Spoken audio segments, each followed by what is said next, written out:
ஆண்டவரும் இரட்சகரும் மீட்பருமாகிய இயேசு கிறிஸ்துவின் நாமம் மகிமைப்படுவதாக. ரொம்ப முக்கியம். ஆராதனை வீரர்கள் சபையில் ரொம்ப முக்கியமான பங்காற்றுகிறவர்கள். ஒரு ஆராதனை ரொம்ப நல்லா இருந்தால் தான் அடுத்த செஷன் என்னது சபையில் என்னது ஃபஸ்ட்டு செஷன்னா வருது, பாடல் வேலை வருது. பொதுவாக பரவாயில்ல, எல்லா சபைகள்லையும் அப்படி தான் இருக்குது. செகண்ட் செஷன் அது ப்ரைஸ் அண்ட் வர்ஷிப் வருது. மூன்றாவது என்ன வருது, கர்த்தருடைய வார்த்தை. ரொம்ப ரேராக தான் அது கொஞ்சம் சேஞ்ச் ஆகும். அது பொதுவாக 99% இப்படி தான் எல்லா சபையிலும் நடைபெறுகிறது. இப்போ ஆராதனை மாத்திரம் கொஞ்சம் கொலாப்ஸ் ஆச்சுன்னா அது எதில் ரிஃப்ளெக்ட் ஆகும், அந்த வேர்ட் ஆஃப் காட்லேயும் ரிஃப்ளெக்ட் ஆகும். ஒருவேளை ஆராதனை நடத்துகிறவரும் கர்த்தருடைய வார்த்தையை பகிர்ந்து கொள்கிறவரும் ஒரே நபராக இருந்தால், அவர் ஆராதனையை கொஞ்சம் ஃப்ளாப் பண்ணிட்டாரு அப்படின்னா கண்டிப்பாக மெசேஜ் டைமில் அது என்ன அவர் மனசில் ஒரு உறுத்தல் இருந்துக்கிட்டே இருக்கும். அந்த இடத்துல கொஞ்சம் ஒரு ஸ்ட்ரகிளிங் இருக்க தான் செய்யும். அதனால் இன்றைக்கி நம்ம பார்க்க போகிறது என்னென்னா, வர்ஷிப் லீடர்ஸ். இது இவங்க தான் ஆராதனை நடத்த போகிறவங்க, இவங்க தான் நடத்துவாங்க, இவங்க நடத்த மாட்டாங்க, இவங்களுக்கு பாடவே தெரியாது, அதெல்லாம் ஒன்றுமே இல்லை. கர்த்தர் யார் மேலே எப்படிப்பட்ட ஒரு கிருபை வைத்திருக்கிறான்றது நம்மளால் என்ன பண்ண முடியாது, கண்டுபிடிக்கவே முடியாது, புரிந்து கொள்ளவும் முடியாது. எவரையும் மேன்மைப்படுத்த யாரால் முடியும், கர்த்தரால் முடியும். அதனால் எனக்கு அந்த கிருபை இருக்குமா அப்படின்லாம் யாருமே அந்த கேள்வியை எழுப்பக்கூடாது. எந்த மனுஷனையும் கொண்டு கர்த்தர் என்ன பண்ணுவார், எதையும் செய்ய வல்லமை உள்ளவர். இப்போ இது நம்ம எதுக்காக கற்றுக்கொள்கிறோம் அப்படின்னு சொன்னால், நாளைக்கு கர்த்தர் நம்ம கரங்களில் ஒரு ஊழியத்தை தரலாம். ஒவ்வொருத்தர் மேலே ஒவ்வொரு அழைப்பு இருக்குது. நம்ம சபையிலேயே நம்ம பார்த்துருக்குறோம், எத்தனையோ பேர் பிலீவர்ஸாக இருந்தவங்க ஊழியக்காரர்களாக மாறி இருக்கிறாங்க. ஆனால் ஆரம்பத்தில் நம்மளுக்கு தெரியுமா அவங்க ஊழியக்காரங்களாக மாறுவாங்கன்னு தெரியாது. நானும் இப்போ உங்களை எப்படி பார்க்குறேன்னா, இங்கே எத்தனை அப்போஸ்தலர் அமர்ந்திருக்கிறாங்கன்னு எனக்கு தெரியாது, எத்தனை தீர்க்கதரிசிகள் அமர்ந்திருக்கிறாங்கன்னு தெரியாது, எத்தனை சுவிசேஷகர்கள் மெய்ப்பர்கள் போதகர்கள் இருக்காங்கன்னு எனக்கு தெரியாது. ஆனால் கர்த்தருக்கு தெரியும். அதுக்கான பயிற்சி தான் இதெல்லாம். இப்போ வர்ஷிப் லீடர்ஸ் அப்படின்னு சொல்லும்போது அவங்க எப்படி தங்களை ஆயத்தப்படுத்தணும்? ஃபர்ஸ்ட், தன்னை ஆயத்தப்படுத்துதல், ஜனங்களை ஆயத்தப்படுத்துதல். ஒரு வர்ஷிப் அப்படின்னு சொல்லி வந்துட்டாலே ரெண்டு காரியம் இருக்குது. அந்த வர்ஷிப் நடத்த போகிறவங்க என்ன பண்ணணும், தன்னை ஆயத்தப்படுத்துதல், தன்னை தனிப்பட்ட முறையில் ஆயத்தப்படுத்துதல். அடுத்து யார் ஆயத்தப்படுத்துதல், காங்கிரிகேஷன், ஆராதனையில் பங்கெடுக்கிற ஜனங்களை ஆயத்தப்படுத்துதல். இந்த ரெண்டு காரியங்கள் இது ரொம்ப முக்கியமானது. அதில் தன்னை ஆயத்தப்படுத்துதல் அப்படின்னு சொல்லி பார்க்கறது தான் ரொம்ப முக்கியமானது. தன்னை ஆயத்தப்படுத்தும் போது அதில் 3 காரியங்கள் இருக்குது.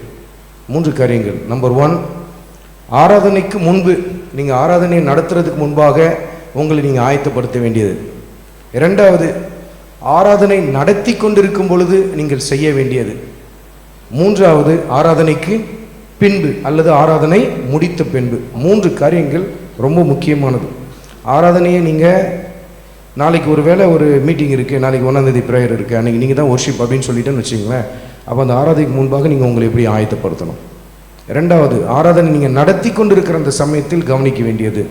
3வது, ஆராதனை முடிந்த பின்பு நீங்கள் என்ன செய்ய வேண்டும். இந்த 3 காரியங்கள் ரொம்ப முக்கியமானது. அதில் முதல்ல நம்ம பார்க்க போகிறது என்னென்னா, தனிப்பட்ட முறையில் தேடாத எந்த மனிதனானாலும் எந்த மனுஷியானாலும் ஒரு ஆராதனை என்ன பண்ண முடியாது, நடத்த முடியாது. நீங்கள் தனிப்பட்ட முறையில் கர்த்தருடைய சமூகத்தை தேடினா மாத்திரம்தான் நீங்கள் யாராக மாற முடியும், கர்த்தரை ஆராதிக்கிறவங்கள மாற முடியும். வாசியுங்கள், சாமுவேலின் முதல் புத்தகத்தில் 16வது அதிகாரத்தில் 18வது வசனத்தை வாசிங்க பார்க்கலாம். எடுத்தவங்க, தனியாக தேடுன்னு என்னது, நீங்கள் குடும்ப ஜெபம் பண்ணலாம் ரெகுலராக, 1 மணி நேரம் 2 மணி நேரம் கூட பண்ணலாம். ஆனால் அதை இதில் கிளப் பண்ணாதீங்க. நீங்கள் தனிப்பட்ட முறையில் என்ன பண்ணணும், கர்த்தரை தேடணும், தனியாக தேடணும். அந்த சமயத்தில் யாரும் உங்கள் கூட இருக்கக்கூடாது. கர்த்தரும் நீங்களும் மாத்திரம்தான் தனித்திருக்கிற அந்த நேரம். வாசிங்க 16வது அதிகாரத்தில் 18வது வசனத்தில் வாசிங்க. அப்பொழுது அந்த வேலைக்காரரில் ஒருவன் பிரதியுத்தரமாக, இதோ பெத்லகேமியனாகிய ஈசாயின் குமாரன் ஒருவனை கண்டிருக்கிறேன், அவன் வாசிப்பதில் தேறினவன். எப்படிங்க வாசிப்பதில் தேர்னவனா மாறினார்? அவரு எப்படி மாறினார்? வாசிக்கிறதுல தாவீது தேர்னவராக மாறினார்னு என்ன அர்த்தம்? இப்போ நம்ம சபையில் இப்போ பிள்ளைங்க நிறைய பேர் நல்லா வாசிக்கிறாங்க இல்லையா? இப்போ எலிசபெத் எடுத்துக்கும், சமீப நாட்களாக தான் கிட்டார் கற்றுக்கிட்டாங்க எலிசபெத்தை. இப்போ ஓரளவுக்கு வந்தாச்சு, நல்லா லீட்லாம் போட ஆரம்பிச்சிட்டாங்க. எதனால் அப்படி போட்டாங்க? ப்ராக்டிஸ். எப்படி ப்ராக்டிஸ் பண்ணாங்க? தனிப்பட்ட முறையில் ப்ராக்டிஸ் பண்ணுறது இல்லை. தனிப்பட்ட முறையில் நம்ம நேரத்தை செலவழிக்கலைன்னா, தேவனுடைய பாதத்தில் நேரத்தை செலவழிக்காவிட்டால் நிச்சயமாய் ஆராதனை வீரனாக இல்லை, கர்த்தருக்கேற்ற பாத்திரமா மாறவே முடியாது. அது என்ன இருந்தாலும் சரி, நல்ல ஒரு ஸ்பிரிச்சுவல் பேக்ரவுண்ட் இருக்கலாம், அப்பா அம்மா ஊழியக்காரங்களாக இருக்கலாம், அல்லது நல்ல ஆவிக்குரிய குடும்பமாக இருக்கலாம். ஆனால் பிள்ளைகள் தனிப்பட்ட முறையில் கர்த்தரை தேடாவிட்டால் அவர்கள் கர்த்தருக்கென்று எந்தவித ஒரு பாத்திரமாகவும் என்ன பண்ண முடியாது, உருவாக்கப்படவே முடியாது. அப்போ வாசிப்பதில் தேறினவன்னா அது ஒரே நாளில் வந்ததில்லை. அப்போ தனிப்பட்ட முறையில் அவரை தேடாத எவரும் ஆராதனை நடத்தவே முடியாது. பார்த்துங்க, அதுதான் கர்த்தர் நமக்கு அந்த இடத்துல சுட்டி காட்டுறார். நீங்கள் உதாரணத்துக்கு இந்த வசனங்களெல்லாம் கொஞ்சம் வாசித்து பாருங்கள். சங்கீதத்தில் 63வது அதிகாரத்தில் 1வது வசனத்தில் பாருங்கள். அங்கே ஒரு ஆராதனை வீரன் என்ன சொல்கிறார் பாருங்கள். அந்த ஆராதனை வீரன் யாருன்னு நீங்களே சொல்லுங்கள். அந்த ஒர்ஷிப் லீடர் யாருன்னு 63வது அதிகாரம் 1வது வசனத்தில் வாசிங்க பார்க்கலாம். 63:1. தேவனே தேவனே நீர் என்னுடைய தேவன், அதிகாலமே உம்மை தேடுகிறேன். யார் இந்த ஆராதனை வீரன்? தாவீது என்ற பெரிய ஆராதனை வீரன் தனிப்பட்ட முறையில் யாரை தேடினார்? கர்த்தரை தேடினார். அடுத்து பாருங்க, 73வது சங்கீதத்தில் 28வது வசனத்தில் வாசிங்க. 73வது சங்கீதத்தில் 28வது வசனத்தில் வாசிங்க. எனக்கோ தேவனை அண்டிக் கொண்டிருப்பதே நலம். இந்த ஆராதனை வீரன் யாரு? ஆசாப் என்கிற ஆராதனை வீரன் தனிப்பட்ட முறையில் கர்த்தரை தேடுகிறார். அடுத்து 84வது சங்கீதத்தில் 1 வசனத்தில் வாசிங்க. சேனைகளின் கர்த்தாவே உமது வாசஸ்தலங்கள் எவ்வளவு இன்பமானவைகள். இது சங்கீதக்காரன் யாரு? பேரே தெரியாது. அப்படிதானே? நீங்களே வேணா ஒரு தடவை கன்ஃபார்ம் பண்ணீங்க. பேர் குறிப்பிடப்பட்டிருக்கா? தாவீதோ அல்லது ஆசாப்போ என்று சொல்லி எழுதப்பட்டிருக்கா? ராகத்தலைவனுக்கு ஒப்புவிக்கப்பட்டது, அவ்வளவுதான். பெயர் தெரியாத ஒரு சங்கீதக்காரனும் பெயர் தெரியாத ஒரு ஆராதனை வீரனும் யாருடைய சமூகத்தை தேடிக்கொண்டிருந்தார்? கர்த்தருடைய சமூகத்தை தேடினார்கள். அப்போ தாவீது, ஆசாப்பு பெயர் அறியப்படாத சங்கீதக்காரன் யாராக இருந்தாலும் தேவ சமூகத்தை நன்றாக என்ன பண்ணோம்? தேட வேண்டியது அவசியம். உங்களுக்கு தனிப்பட்ட முறையில் கர்த்தருடைய சமூகத்தை நீங்கள் தேடாவிட்டால் நீங்கள் உருவாக்கப்படவே முடியாது. அப்படி தேடும்போது என்ன நடைபெறும் அப்படின்னு சொன்னால், அதாவது தனிப்பட்ட முறையில் நீங்கள், அதாவது உங்கள் மைண்டில் நான் ஒரு ஒர்ஷிப் லீடராக மாறணும்னு சொல்லி அந்த மைண்ட் செட்டோடு கூட கர்த்தரை தேடக்கூடாது. நான் ஒரு பிரசங்கியாராக மாறணுன்றதுக்காக நீங்கள் தேவ சமூகத்தை தேடக்கூடாது. அதுக்காக தேடக்கூடாது. தேவ சமூகத்தை தேடுதல் என்னுடைய வாழ்க்கையின் உயிர் மூச்சு. அதுக்காக நான் தேடுறேன். அது என் வாழ்க்கையில் கண்டிப்பாக இருந்து தான் ஆகணும். அதற்காக தேவ சமூகத்தை நம்ம தேடுறோம். அப்படி தேட ஆரம்பிக்கும் போது என்ன நடைபெறும், என்ன பயன்கள்? நம்பர் 1, தனிப்பட்ட வளர்ச்சி. நீங்கள் கர்த்தருக்குள்ள என்ன பண்ணுவீங்க? வளர்ந்து வர ஆரம்பிப்பீங்க. தனிப்பட்ட முறையில் உங்களுக்குள்ள ஒரு ஸ்பிரிச்சுவல் க்ரோத் இருக்கும். நல்ல ஒரு ஸ்பிரிச்சுவல் க்ரோத் இருக்கும். தனிப்பட்ட முறையில் நீங்கள் தேவ சமூகத்தை தேடுதல் அப்படின்னு சொன்னால் ஜெபிக்கிறது மாத்திரம் நீங்கள் எடுக்கக்கூடாது.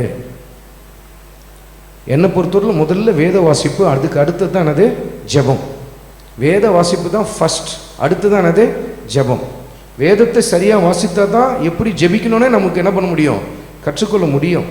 அப்போ வேத வாசிப்பும் ஜெபமும் உங்கள் வாழ்க்கையில், அதை தான் தனிப்பட்ட முறையில் கர்த்தரை தேடுதல் அப்படின்னு சொல்லி இந்த இடத்துல நம்ம கற்றுக்கொள்ளணும்.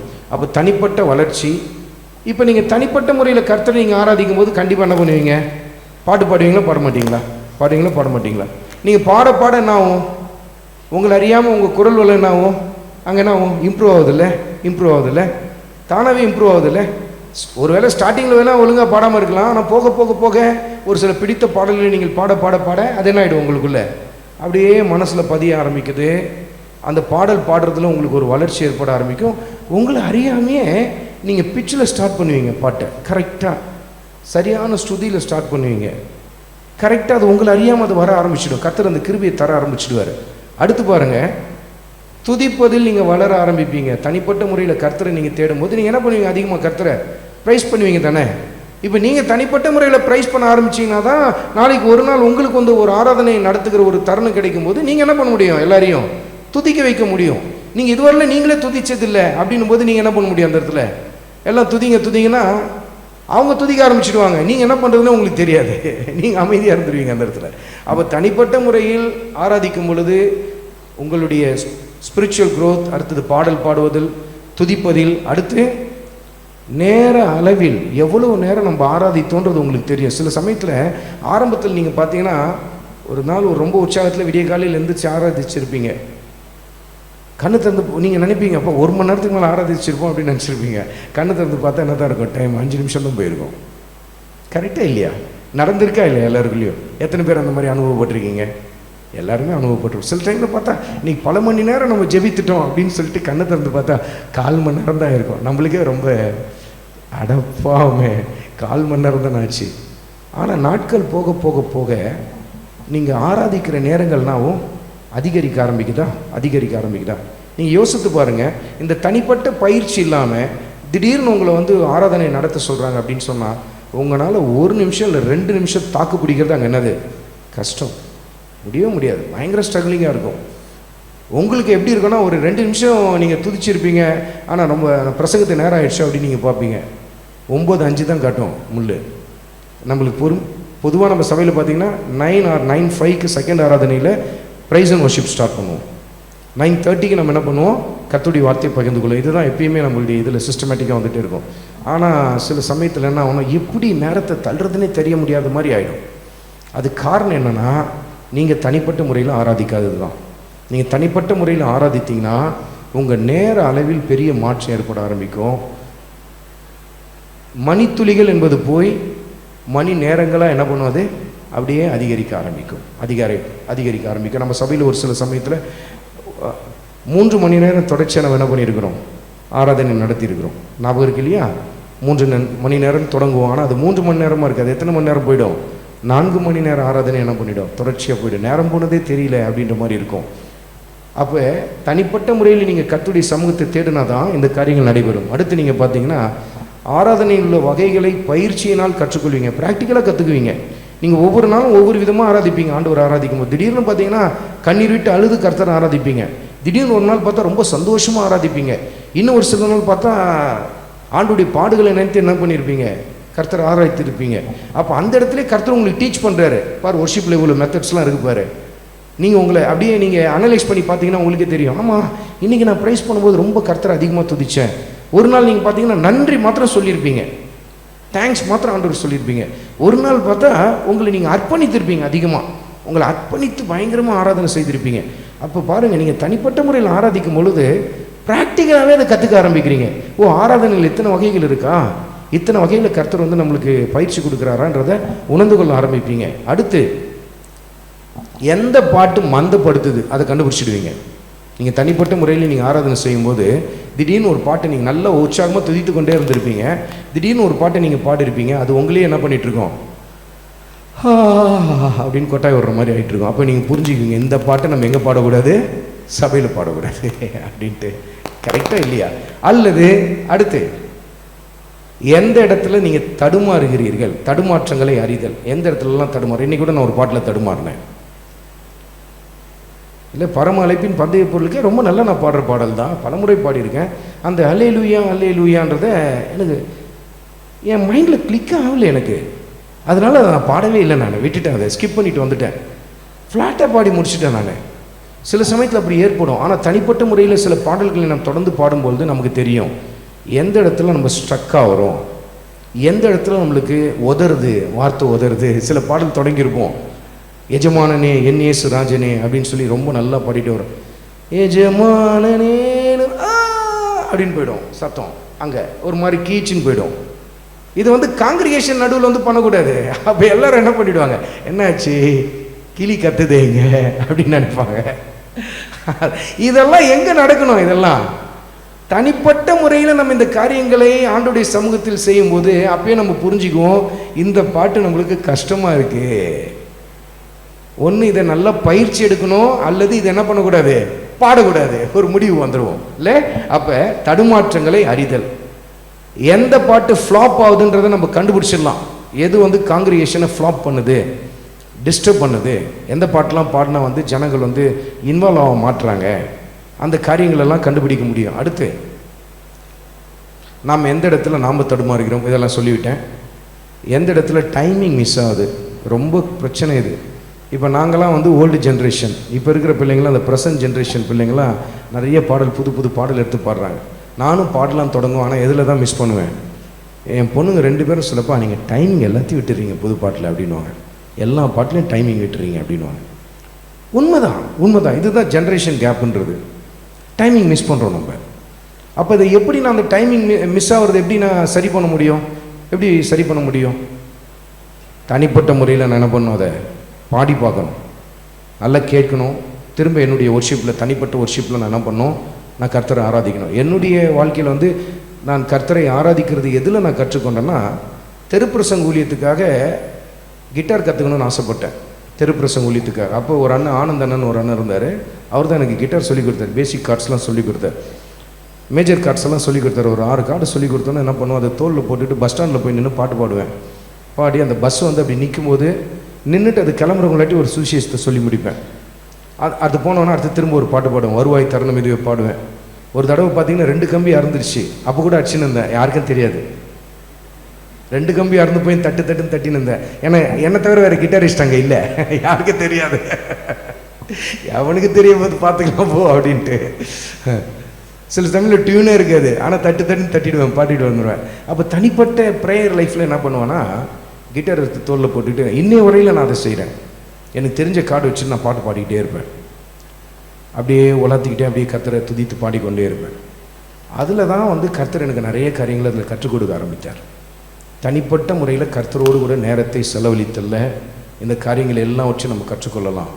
அடுத்து சரீர கட்டுப்பாடுகளை கற்றுக்கொள்ளுதல். பாடி லாங்குவேஜ் ரொம்ப முக்கியம். ஒர்ஷிப் லீடர்ஸ்கிட்ட பாடி லாங்குவேஜ் என்ன ரொம்ப ரொம்ப முக்கியம். தேவையில்லாத அசைவுகள், ரொம்ப ஓவரான ஒரு அசைவுகள், அப்படி இப்படிலாம் சில பேர்லாம் பார்த்துருக்குறோம். பார்த்துருக்கீங்களா? அவன் ஆடுற ஆட்டத்திலே 4 பேருக்கு என்ன ஆகிடும், மயக்கம் வந்துடும். இது என்ன ரொம்ப ஆடுது இது அப்படின்ட்டு. பாடி லாங்குவேஜ் ரொம்ப ரொம்ப முக்கியம். இது எல்லாத்தையும் நம்ம எங்கே கற்றுக்கொள்வோம்? அந்தரங்கத்தில் ஜெபிக்கும் பொழுது கர்த்தரே நமக்கு சொல்லுவார், ஏன் இன்றைக்கி ரொம்ப ஆடுற அப்படின்வார். நீங்கள் இன்றைக்கி இப்படி ஒரு கை இப்படி போகுது, அந்த கை இப்படி போகுது, என் தலை இப்படி ஆகுது, என் பார்வை எப்படி போகுது எல்லாம் சொல்லுவார் ஆண்டவர். சொல்லித்தராமல் இருக்க மாட்டார். நம்ம ஆண்டவர் வந்து எல்லாம் வச்சு நமக்கு கற்றுத்தருவார். ஒரு தகப்பன் தன் பிள்ளைக்கு சொல்லி தருவாங்களா இல்லையா? அதை தான் கர்த்தர் நமக்கு செய்கிறார். அப்போ பாடி லாங்குவேஜ் அதை நமக்கு சொல்லி தருவார். அடுத்து எப்பொழுது நின்று கொண்டு ஆராதிக்கணும், எப்போ முழங்கால் படிக்கிட்டு ஆராதிக்கணும், எப்போ கரங்களை உயர்த்தி ஆராதிக்கணும், எப்போ கரங்களை தட்டி ஆராதிக்கணும், இதெல்லாம் நம்ம எப்போ கற்றுக்கொள்வோம்? தனிப்பட்ட முறையில் ஆராதிக்கும் பொழுது தான். பிதாவே ஆராதிக்கிறேன் அப்படின்னு சொல்லும்போது நம்மளை அறியாமல் தனிப்பட்ட ஜெபத்தில் நம்ம என்ன பண்ணுவோம், கரங்களை உயர்த்தி ஆராதிக்க ஆரம்பிச்சிடறோம் இல்லையா? குதூகலம் கொண்டாட்டமே அந்த சமயத்தில் கரங்களை உயர்த்தி ஆராதிச்சுட்டுவோம். நீங்கள் சொல்லுங்கள் பார்க்கலாம், என்ன ஆகுது அந்த சமயத்தில்? நல்ல கரங்களை தட்டி நம்ம பாடுறோம் இல்லையா அந்த இடத்துல? அப்போ ஒவ்வொரு பாடலில் எந்த பாடல் பாடும் பொழுது நம்ம கரங்களை உயர்த்தணும். அதே போல் எப்பொழுது முழங்கால் படியிட்டு பாட வேண்டும். சில பாடல்கள் பாடும்போது நம்ம என்ன பண்ணுவோம், முழங்கால் படியிட்டு பாடி இருக்கிறோம் இல்லையா? ரொம்ப முக்கியமாக ஒரு பாடல் ஒன்று பாடுவோமே, அடிக்கடி நம்ம அந்த பாடல் பாடும்போது பொதுவாக நம்ம முழங்கால் படிட்டு தான் கர்த்தரை ஆராதிப்போம். இது நானும் என் வீட்டாருமோ கர்த்தரையே சேவிப்போம்ல, முழங்கால் படியிட்டு அந்த அந்த லைனே வரும். நம்ம அதுக்காக முழங்கால் படிட்டு பாடுவோம். அது மாத்திரம் இல்லை, இன்னொரு பாடல் கூட பாடுவோம், சிங்காசனத்தில் வீற்றிருக்கும். அப்போ நமக்கே தெரியுது இந்த பாடல்லாம் முழங்கால் படிட்டு பாடினா ரொம்ப நல்லா இருக்கும், அது ஜனங்களை இன்னும் நல்லா கர்த்தருக்குள்ளே நடத்தி கொண்டு போவோம். இதெல்லாம் நம்ம எங்கே தான் கற்றுக்குவோம்? தனிப்பட்ட ஜெப நேரத்தில் தான் கற்றுக்கொள்வோம். கரங்களை உயர்த்தி எந்த பாடலை பாடணும், எந்த சமயத்தில் இந்த காரியம் சரியாக இருக்கும். அதே போல் எல்லா சமயத்திலும் அதை நம்ம அப்ளை பண்ண முடியாது. தனிப்பட்ட காரியங்கள் நம்ம கற்றுக்கொண்டு எல்லாவற்றையும் எடுத்துக்கொண்டு வந்து காங்கிரிகேஷனில் என்ன பண்ணக்கூடாது, திணிக்கக்கூடாது. அதையும் நம்ம அந்த இடத்துல கற்றுக்கொள்ள ஆரம்பிப்போம். ஸோ இதெல்லாம் வந்து நம்முடைய வாழ்க்கையில் கற்றுக்கொள்ள வேண்டிய காரியம். இரண்டாவது, முதல் காரியம் தனிப்பட்ட முறையில் தேடுதல். இரண்டாவது, தொடர்ச்சியாக தேடணும். நாளைக்கு ஆராதனை, அதுக்காக இன்றைக்கி போய் தேடக்கூடாது. ஞாயிற்றுக்கிழமை என்னை வந்து பாஸ்டர் வந்து ஒர்ஷிப் பண்ண சொல்லியிருக்கிறான்னு சொல்லிட்டு சனிக்கிழமை மாத்திரம் போய் உங்களை ப்ரிப்பேர் பண்ணக்கூடாது. அப்படிலாம் ப்ரிப்பேர் பண்ணிங்கன்னா நீங்கள் கர்த்தருக்குள்ளே வளர்ந்து வர மாட்டீங்க. உங்களுக்கு ஒரு வேலை கொடுத்ததுனால தான் நீங்கள் அதை செய்கிறீங்க. அப்படி இருக்கக்கூடாது. நம்ம தனிப்பட்ட முறையில் கர்த்தரை தேடுறது எப்படி இருக்கணும்னா, தொடர்ச்சியாக இருக்கணும், ஸ்டேபிளாக இருக்கணும், கான்ஸ்டண்ட்டாக இருக்கணும். மோசேயுடைய வாழ்க்கையில் நம்ம அதை பார்க்கலாம். என்ன பண்ணுவார், தொடர்ச்சியாக கர்த்தருடைய சமூகத்தை தேடுவார். ஒரு வசனத்தை வாசிப்போமா? யாத்ராகமத்தின் புத்தகத்தில் 33வது அதிகாரத்தில் 11வது வசனத்தில் வாசிங்க. 33வது அதிகாரத்தில் 11வது வசனத்தில் வாசியுங்கள். ஒருவன் தன் சிநேகிதனோடே பேசுவது போல கர்த்தர் மோசேயோடே முகமுகமாய் பேசினார். பின்பு அவன் பாளையத்துக்கு திரும்பினான். நூனின் குமாரனாகிய, அதுதான் கவனிக்கணும், நூனின் குமாரனாகிய யோசுவா என்னும் அவனுடைய பணிவிடைக்காரனாகிய வாலிபன் ஆசரிப்பு கூடாரத்தை விட்டு பிரியாதிருந்தான். ஆசரிப்பு கூடாரத்தை என்ன பண்ணலையா, பிரியவே இல்லை, பிரியவே இல்லை. தொடர்ச்சியாக தேடினார் கர்த்தரை நம்ம தொடர்ச்சியாக தேடணும். சங்கீதக்காரனுக்கு தாவீது என்ன பண்ணார்? கர்த்தரை தொடர்ச்சியாக தேடினார். இன்றைக்கி ஒர்ஷிப் நான் நடத்தணும், அதுக்காக போய் நான் முட்டி போட்டு ஜெபம் பண்ணிட்டு இருக்கக்கூடாது. இன்றைக்கி நான் என்னை ஆயத்தப்படுத்தணும், இன்றைக்கி பிரசங்கம் இருக்குது, இந்த ஞாயிற்றுக்கிழமை பிரசங்கம் பண்ணணும்னு சொல்லிட்டு சனிக்கிழமை மாத்திரம் போய் நான் ப்ரிப்பேர் பண்ணிட்டு உட்காந்துட்டு இருக்கக்கூடாது. அன்றைக்கி மாத்திரம் இயர்லியராக எழுந்திரிச்சு ஜெபம் பண்ணுறது இருக்கக்கூடாது. அதனால் நான் தொடக்கத்திலே நீங்கள் ஜெப வாழ்க்கையில் ஒரு அப்படியே ஸ்டேபிளாக போயிடுவீங்க, கான்ஸ்டண்ட்டாக போயிடுவீங்க அப்படின்னு சொல்ல வரல. அது ஒரு பெரிய பயிற்சி தான், மலையேற்றம் போல தான். மலையில் ஏறும்பொழுது 4 அடி ஏறினோன்னா 8 அடி சறுக்குவோம். அதுக்காக விட்டுறக்கூடாது, திரும்ப திரும்ப ஏறி போய் கொண்டே தான் இருக்கணும். ஆனால் நாட்கள் போக போக போக கர்த்தர் என்ன பண்ணுவார்? நமக்கு அதில் ஒரு பெரிய வளர்ச்சியை தருவதை நம்ம பார்க்க முடியும். தொடர்ச்சியாய் ஒவ்வொரு நாளும் தேட வேண்டும். என்றைக்கோ ஒரு நாள் தேடுவதும் சனிக்கிழமை மட்டும் தேடுவதும் என்று இருக்கக்கூடாது. செவ்வாய்க்கிழமை பைபிள் ஸ்டடியில் நீங்கள் தான் ஆராதனை அப்படின்னு சொன்னோன்னா திங்கக்கிழமை விடிய காலையில் எந்திரிச்சு ஜெபம் பண்ணுறது, அல்லது செவ்வாய்க்கிழமை காலையில் எந்திரிச்சு ஜெபம் பண்ணுறது, அப்படிப்பட்ட காரியங்கள்லாம் இருக்கக்கூடாது. அதெல்லாம் மாற்றிக்கொள்ளணும். எல்லா நாளும் கர்த்தரை தேடுகிறதா இருக்கணும். நாம் ஆயத்தமாக இருந்தால்தான் யார் ஆயத்தப்படுத்த முடியும்? மற்றவங்களை ஆயத்தப்படுத்த முடியும். எப்படி பாருங்கள், வசனத்தில் பாருங்கள். சங்கீதத்தின் புத்தகத்தில் 27வது அதிகாரத்தில் 4வது வசனத்தில் வாசிங்க. சங்கீதத்தின் புத்தகத்தில் 27வது அதிகாரத்தில் 4வது வசனத்தில் வாசிங்க. கர்த்தரிடத்தில் ஒன்றை நான் கேட்டேன், அதையே நாடுவேன். நான் கர்த்தருடைய மகிமையை பார்க்கும்படியாகவும் அவருடைய ஆலயத்தில் ஆராய்ச்சி செய்யும்படியாகவும் நான் என் ஜீவனுள்ள நாளெல்லாம் கர்த்தருடைய ஆலயத்தில் தங்கியிருப்பதையே நாடுவேன். தேவனுடைய ஆலயத்தில் தங்கியிருப்பதையே நான் என்ன பண்ணுவேன்? வாஞ்சிப்பேன். ஒவ்வொரு நாளும் அவருடைய சமூகத்தில் தங்கியிருப்பதை வாஞ்சிப்பேன். தொடர்ச்சியாக தேடுகிறார். அடுத்து பாருங்க, சங்கீதம் 57:8 வாசிங்க. 57:8 வாசிங்க. ரொம்ப முக்கியமான, என் மகிமையே விழி, வீணையே சுரமண்டலமே விழியுங்கள். அதிகாலையில் விழித்துக் கொள்வேன். இப்ப நீங்க விழித்துக் கொண்டாதான் எது விழித்துக்கொள்ளும்? சுரமண்டலம் விழித்துக்கொள்ளும். அப்ப நீங்க ஒவ்வொரு நாளும் தேடினாதான் மற்றவங்களை என்ன பண்ண முடியும்? தேட செய்ய முடியும். இப்போ நீங்கள் பாட்டு மகிமையே விழி, சுரமண்டலமே விழி, ட்ரம்ஸே விழின்னா அது தலையில் டங்குன்னு தட்டும். நீ முதல்ல எந்திரி அப்படின்னு சொல்லும். அது நீ முதல்ல எந்திரி அப்படின்னும். பேட் ஸ்டிக் தலையிலே பட்டுன்னு போடும். நீ எந்திரிச்சியா அன்னைக்கு, நீ அதிகாலையில் தேடினியா அப்படின்னு கேட்கும். பாருங்க, அப்போ சங்கீதக்காரன் நீங்கள் என்ன சொல்கிறாரு? என் மகிமையே விழி, சுரமண்டலமே வீணையே விழித்தலுங்கள். அப்படின்னா அர்த்தம், நான் எழுந்து கொண்டேன், நீ எழுந்துரு. அப்போ ஒரு ஆராதனை வீரன் தொடர்ச்சியாய் தேடினால்தான் மற்றவர்களும் என்ன பண்ண முடியும்? கர்த்தரை தேட செய்ய முடியும். நீங்கள் கர்த்தருக்கு ஊழியம் செய்யணும்னா தொடர்ச்சியாக தேடணும் கர்த்தரை. இப்போ ஒரு யாரோ ஒரு நபர் கர்த்தரை தொடர்ச்சியாக தேடுறாங்க அப்படின்னாலே அது நல்ல ஒரு சிம்டம். என்ன தெரியுமா? இவங்க கண்டிப்பாக ஒரு நாளையில் யாராயிடுவாங்க? கர்த்தருக்கு ஊழியக்காரியாக மாறிடுவாங்கன்றதுக்கு அதுதான் முதல் அறிகுறியே. அதுதான் தொடர்ச்சியாக அவங்க கர்த்தரை தேடுறாங்க, ரொம்ப கான்ஸ்டண்ட்டாக இருக்குது, ஸ்டேபிளாக இருக்குது, தொடர்ச்சியாக பைபிள் வாசிக்கிறாங்க, தொடர்ச்சியாக ஜெபிக்கிறாங்க. இதெல்லாம் அறிகுறிகள். இவங்க கர்த்தருடைய பிள்ளைகள், கர்த்தருக்கு என்று ஊழியம் செய்ய போகிறாங்கன்றதை காட்டுகிற வெளியரங்கமான அடையாளங்கள். அடுத்து லூக்கா ரொம்ப அருமையான வசனம். என் ஜெப வாழ்க்கையில் ஒரு பெரிய மாற்றத்தை கொண்டு வந்தது, இன்னைய வரையிலும் எனக்கு பெரிய உந்துதலாக இருக்கிறது இந்த வசனம் தான். லூக்கா 21:37. லூக்கா 21:37. அவர் பகற்காலங்களில் தேவாலயத்தில் உபதேசம் பண்ணி கொண்டிருந்து ராக்காலங்களில் வெளியே போய் ஒலிவமலை எண்ணப்பட்ட மலையிலே தங்கி வந்தார். நம்ம ஆண்டவர் இயேசு கிறிஸ்து நமக்கு காட்டின மாதிரி இல்லை? பகற்காலத்தில் ஊழியம் செய்துட்டு ராக்காலத்தில் எங்கே போயிடுவாரா? ஒலிவமலையில் போய் தங்குவாரா. எதற்காக? யாரோடு கூட நேரத்தை செலவழிப்பார்? பிதாவாகிய தேவனோடு கூட என்ன பண்ணுறார்? நேரத்தை செலவழிக்கிறார். அவருடைய தொடர்ச்சியை பாருங்கள், அவருடைய தொடர்ச்சியான அந்த ஜெப வாழ்க்கையை பாருங்கள். இப்படி தான் நம்முடைய வாழ்க்கையிலும் தொடர்ச்சியாக இருக்கணும். கர்த்தரை தேடுதல் என்பது அதில் சில ஏற்ற இறக்கங்கள் இருக்க தான் செய்யும். திடீரென்று ஒரு சில நாட்களில் நல்லா தேடி இருப்பீங்க, ஒரு நாள் தூங்கிட்டு இருப்பீங்க. 5 மணிக்கெலாம் எந்திரிச்சு தேடி இருப்பீங்க, இல்லை 4 மணிக்கெலாம் எந்திரிச்சு தேடி இருப்பீங்க. திடீர்னு பார்த்தா 6 மணி ஆகிட்டுருக்கு, 7 மணி ஆகிட்டுருக்கு. அதனால் ஃபெட்டப் ஆகிடக்கூடாது, மனசு தளர்ந்து போயிடக்கூடாது. நீங்கள் மறுநாள் திரும்ப இன்றைக்கி 7 மணிக்கு எந்திரிச்சிட்டிங்க, மறுநாள் 4 மணிக்கு போய் ஆண்டவர் சமூகத்தில் போனோம், எட்டி வச்சு வெளில போ அப்படின்னு மாட்டார் ஆண்டவர். ஒன்றும் உங்களை உற்சாகப்படுத்துவார், அந்த இடத்துல தட்டி எழுப்புவார், உங்களை இன்னும் அப்படியே வளர்த்து கொண்டே வருவார். நீங்கள் இதை தொடர்ச்சியாக இதை செய்ய இப்போ ஒரு சைக்கிள் ஓட்டுற ஒரு பிள்ளையை நீங்கள் எடுத்த உடனே சீட்டில் உட்காந்தோன்னே உடனே ஓட்டிகிட்டு போயிடுறாரு. என்ன பண்ணுறாங்க? அப்பா இல்லை அம்மா இல்லை யாராவது ஒருத்தர் என்ன பண்ணுறாங்க? இடுப்பில் தட்டி அதை ஸ்டடியாகி ஓட்டுறாங்க இல்லையா? அப்போ ஒரு காலகட்டம் அது கீழே விழுந்திருக்கும், எழுந்திருக்கும், தேய்ச்சிட்டு வந்திருக்கோம், கையை கூட உடச்சிட்டு வந்துட்டுருக்கோம். ஆனால் விடுறாங்களா? ஒரு காலகட்டத்தில் அது என்ன பண்ணுது? சைக்கிளில் என்ன குட்டிக்காரனுமே அடிக்கிற அளவுக்கு வந்துடுறான். பார்த்தீங்களா? இப்படி தான் ஜெப வாழ்க்கையும்.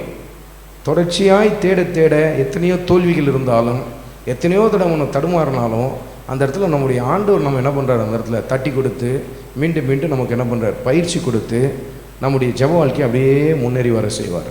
அது தொடர்ச்சியாய் தேடுதல் மிக அவசியம். இதை கர்த்தர் நமக்கு உணர்த்தி காட்டுகிறார். மூன்றாவது காரியம், முதல் காரியம் என்னது? நம்ம ஆராதனை நடத்துவர்களுக்கு 3 காரியங்கள் மிக முக்கியமானது. ஒன்று, ஆராதனைக்கு முன்பாக உங்களை ஆயத்தப்படுத்துதல். ஆராதனை வேளையில் செய்ய வேண்டியது, ஆராதனை முடிந்த பின்பு. இப்போ நம்ம பார்த்து கொண்டிருக்கிறது என்னது?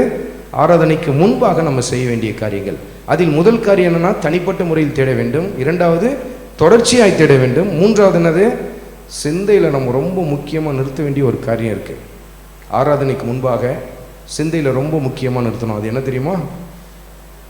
நான் தான் பெரிய தலைவனாக்கும், எனக்கு மாத்திரம்தான் அந்த கிருபை ஆண்டவர் தந்திருக்கிறாரு, வேறு யாருக்கும் இல்லை, மற்றவங்களாம் டம்மி, அதனால தான் ஆண்டவர் என்னை வந்து இன்றைக்கி ஒர்ஷிப் லீடராக வைத்திருக்கிறார், இன்றைக்கி ஆராதனை நடத்துறதுக்கு எனக்கு வாய்ப்பு கொடுத்துருக்கிறாருன்னா வேறு யாருக்கும் ஒன்றும் தெரியாது, எனக்கு தான் நல்லா தெரியும், என்னிடத்தில் மட்டும்தான் ஏதோ சிறப்பாக இருந்தது, ஸ்பெஷலாக இருந்தது, அதனால தான் கர்த்தர் என்னை கொண்டு வந்தார் என்றெல்லாம் ஒரு இப்படிப்பட்ட சிந்தை உள்ளவர்களாய் நீங்கள் இருந்தால், இந்த சிந்தை இருந்ததுன்னா எனக்கு ஏதோ ஸ்பெஷலாக என்கிட்ட இருக்குது, அதனால தான் என்னை வந்து கர்த்தர் ஊழியக்காரனாக நிறுத்தினார், அதனால தான் நான் ஒர்ஷிப் லீடராக நிற்கிறேன், அதனால தான் நான் ப்ரீச்சராக நிற்கிறேன், இந்த சிந்தனைலாம் இருந்ததுன்னா நீங்கள் செய்ய வேண்டிய ஒரு காரியம் என்னென்னா, ரொம்ப முக்கியமானது என்ன?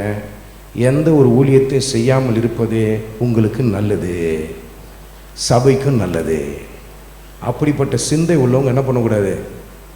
எந்த ஊழியத்தையும் செய்யக்கூடாது. அதுதான் அவங்களுக்கும் நல்லது. யாருக்கும் நல்லது? சபைக்கும் நல்லது. உண்மை தானே? எனக்கு தாண்டா எல்லாம் தெரியும் அப்படின்ற ஒரு மனப்பான்மை வந்துருச்சுனாலே போச்சு பார்த்துங்க. அடுத்து பாருங்க, அதில் இப்படிப்பட்ட சிந்தையில் உள்ளவர்கள் பெருமையில் விழுவார்கள் அல்ல, பெருமையில் தான் என்ன பண்ணுறாங்க? வாழ்க்கையை வாழ்ந்து கொண்டு இருக்கிறாங்க. அப்படிப்பட்டவங்களாம் என்ன பண்ணக்கூடாது? என்றைக்குமே லீட் பண்ணக்கூடாது. என்றைக்குமே எனக்கு தான் எல்லாம் தெரியும், என்கிட்ட தான் ஒரு ஸ்பெஷல் கிருபை இருக்குது, எனக்கு தான் அந்த தாளந்து இருக்குது, என்னை தான் கர்த்தர் வந்து விசேஷப்படுத்தியிருக்கிறார், உங்களுக்குலாம் ஒன்றும் தெரியாது. இப்படிப்பட்ட மனப்பான்மையோடு கூட பிரசங்கம் பண்ணுறதுக்கோ ஆராதனை செய்வதற்கு இல்லை எந்த ஊழியத்தை செய்வதற்கு ஒரு மனுஷன் அப்படி ஏறி வந்தானா, அப்படிப்பட்டவன் வந்து ஏறி வராமல் இருக்கிறதே நல்லது. அது அவனுக்கும் நல்லது, யாருக்கும் நல்லது? சபைக்கும் நல்லது. அப்படிப்பட்ட ஆட்களுக்கு என்ன பண்ணக்கூடாது? இடம் கொடுக்கவே கூடாது. அது நமக்குள்ளே இருக்கவே கூடாது. அப்படிப்பட்ட இடம், அப்படிப்பட்ட மனப்பான்மை உங்களுக்குள்ளே இருந்ததுன்னா உங்களை தனிப்பட்ட முறையில் தாழ்த்தணும். ஆண்டுடைய சமூகத்தில் போய் தாழ்த்தி மண்டிட்டு அந்த சிந்தை உங்களுக்குள்ளே மாறுற வரையிலும் நீங்கள் எந்த காரியத்தை செய்யாமல் இருக்கிறது உங்களுக்கு நல்லது. பார்த்துங்க. ஏன்னா அது என்ன செய்யும் தெரியுமா? இப்படிப்பட்ட சிந்தைகள் இருக்கும் என்று சொன்னால் என்ன செய்யணும் பார்க்கலாம். ஆனால் வசனத்தில் வாசித்துடுவோம். அப்போஸ்தலனாகிய பவுல் கொரிந்தியருக்கு எழுதின முதல் நிருபத்தில் 8வது அதிகாரத்தில் 2வது வசனத்தில் வாசிங்க. ஏன் பாஸ்டர் எல்லாத்தையும் போட்டிங்க, வசனத்தையும் ஸ்லைடில் போட்டுக்கூடாதான் நீங்கள் நினச்சிருக்கலாம். நீங்கள் பைபிளை எடுக்க மாட்டீங்க, அதுக்கு தான் நான் அதை போடல. பைபிளை திருப்பிக்கொள்வோம். 8வது அதிகாரத்தில் 2வது வசனத்தில் வாசியுங்கள். ஒருவன் தான் ஏதேனும்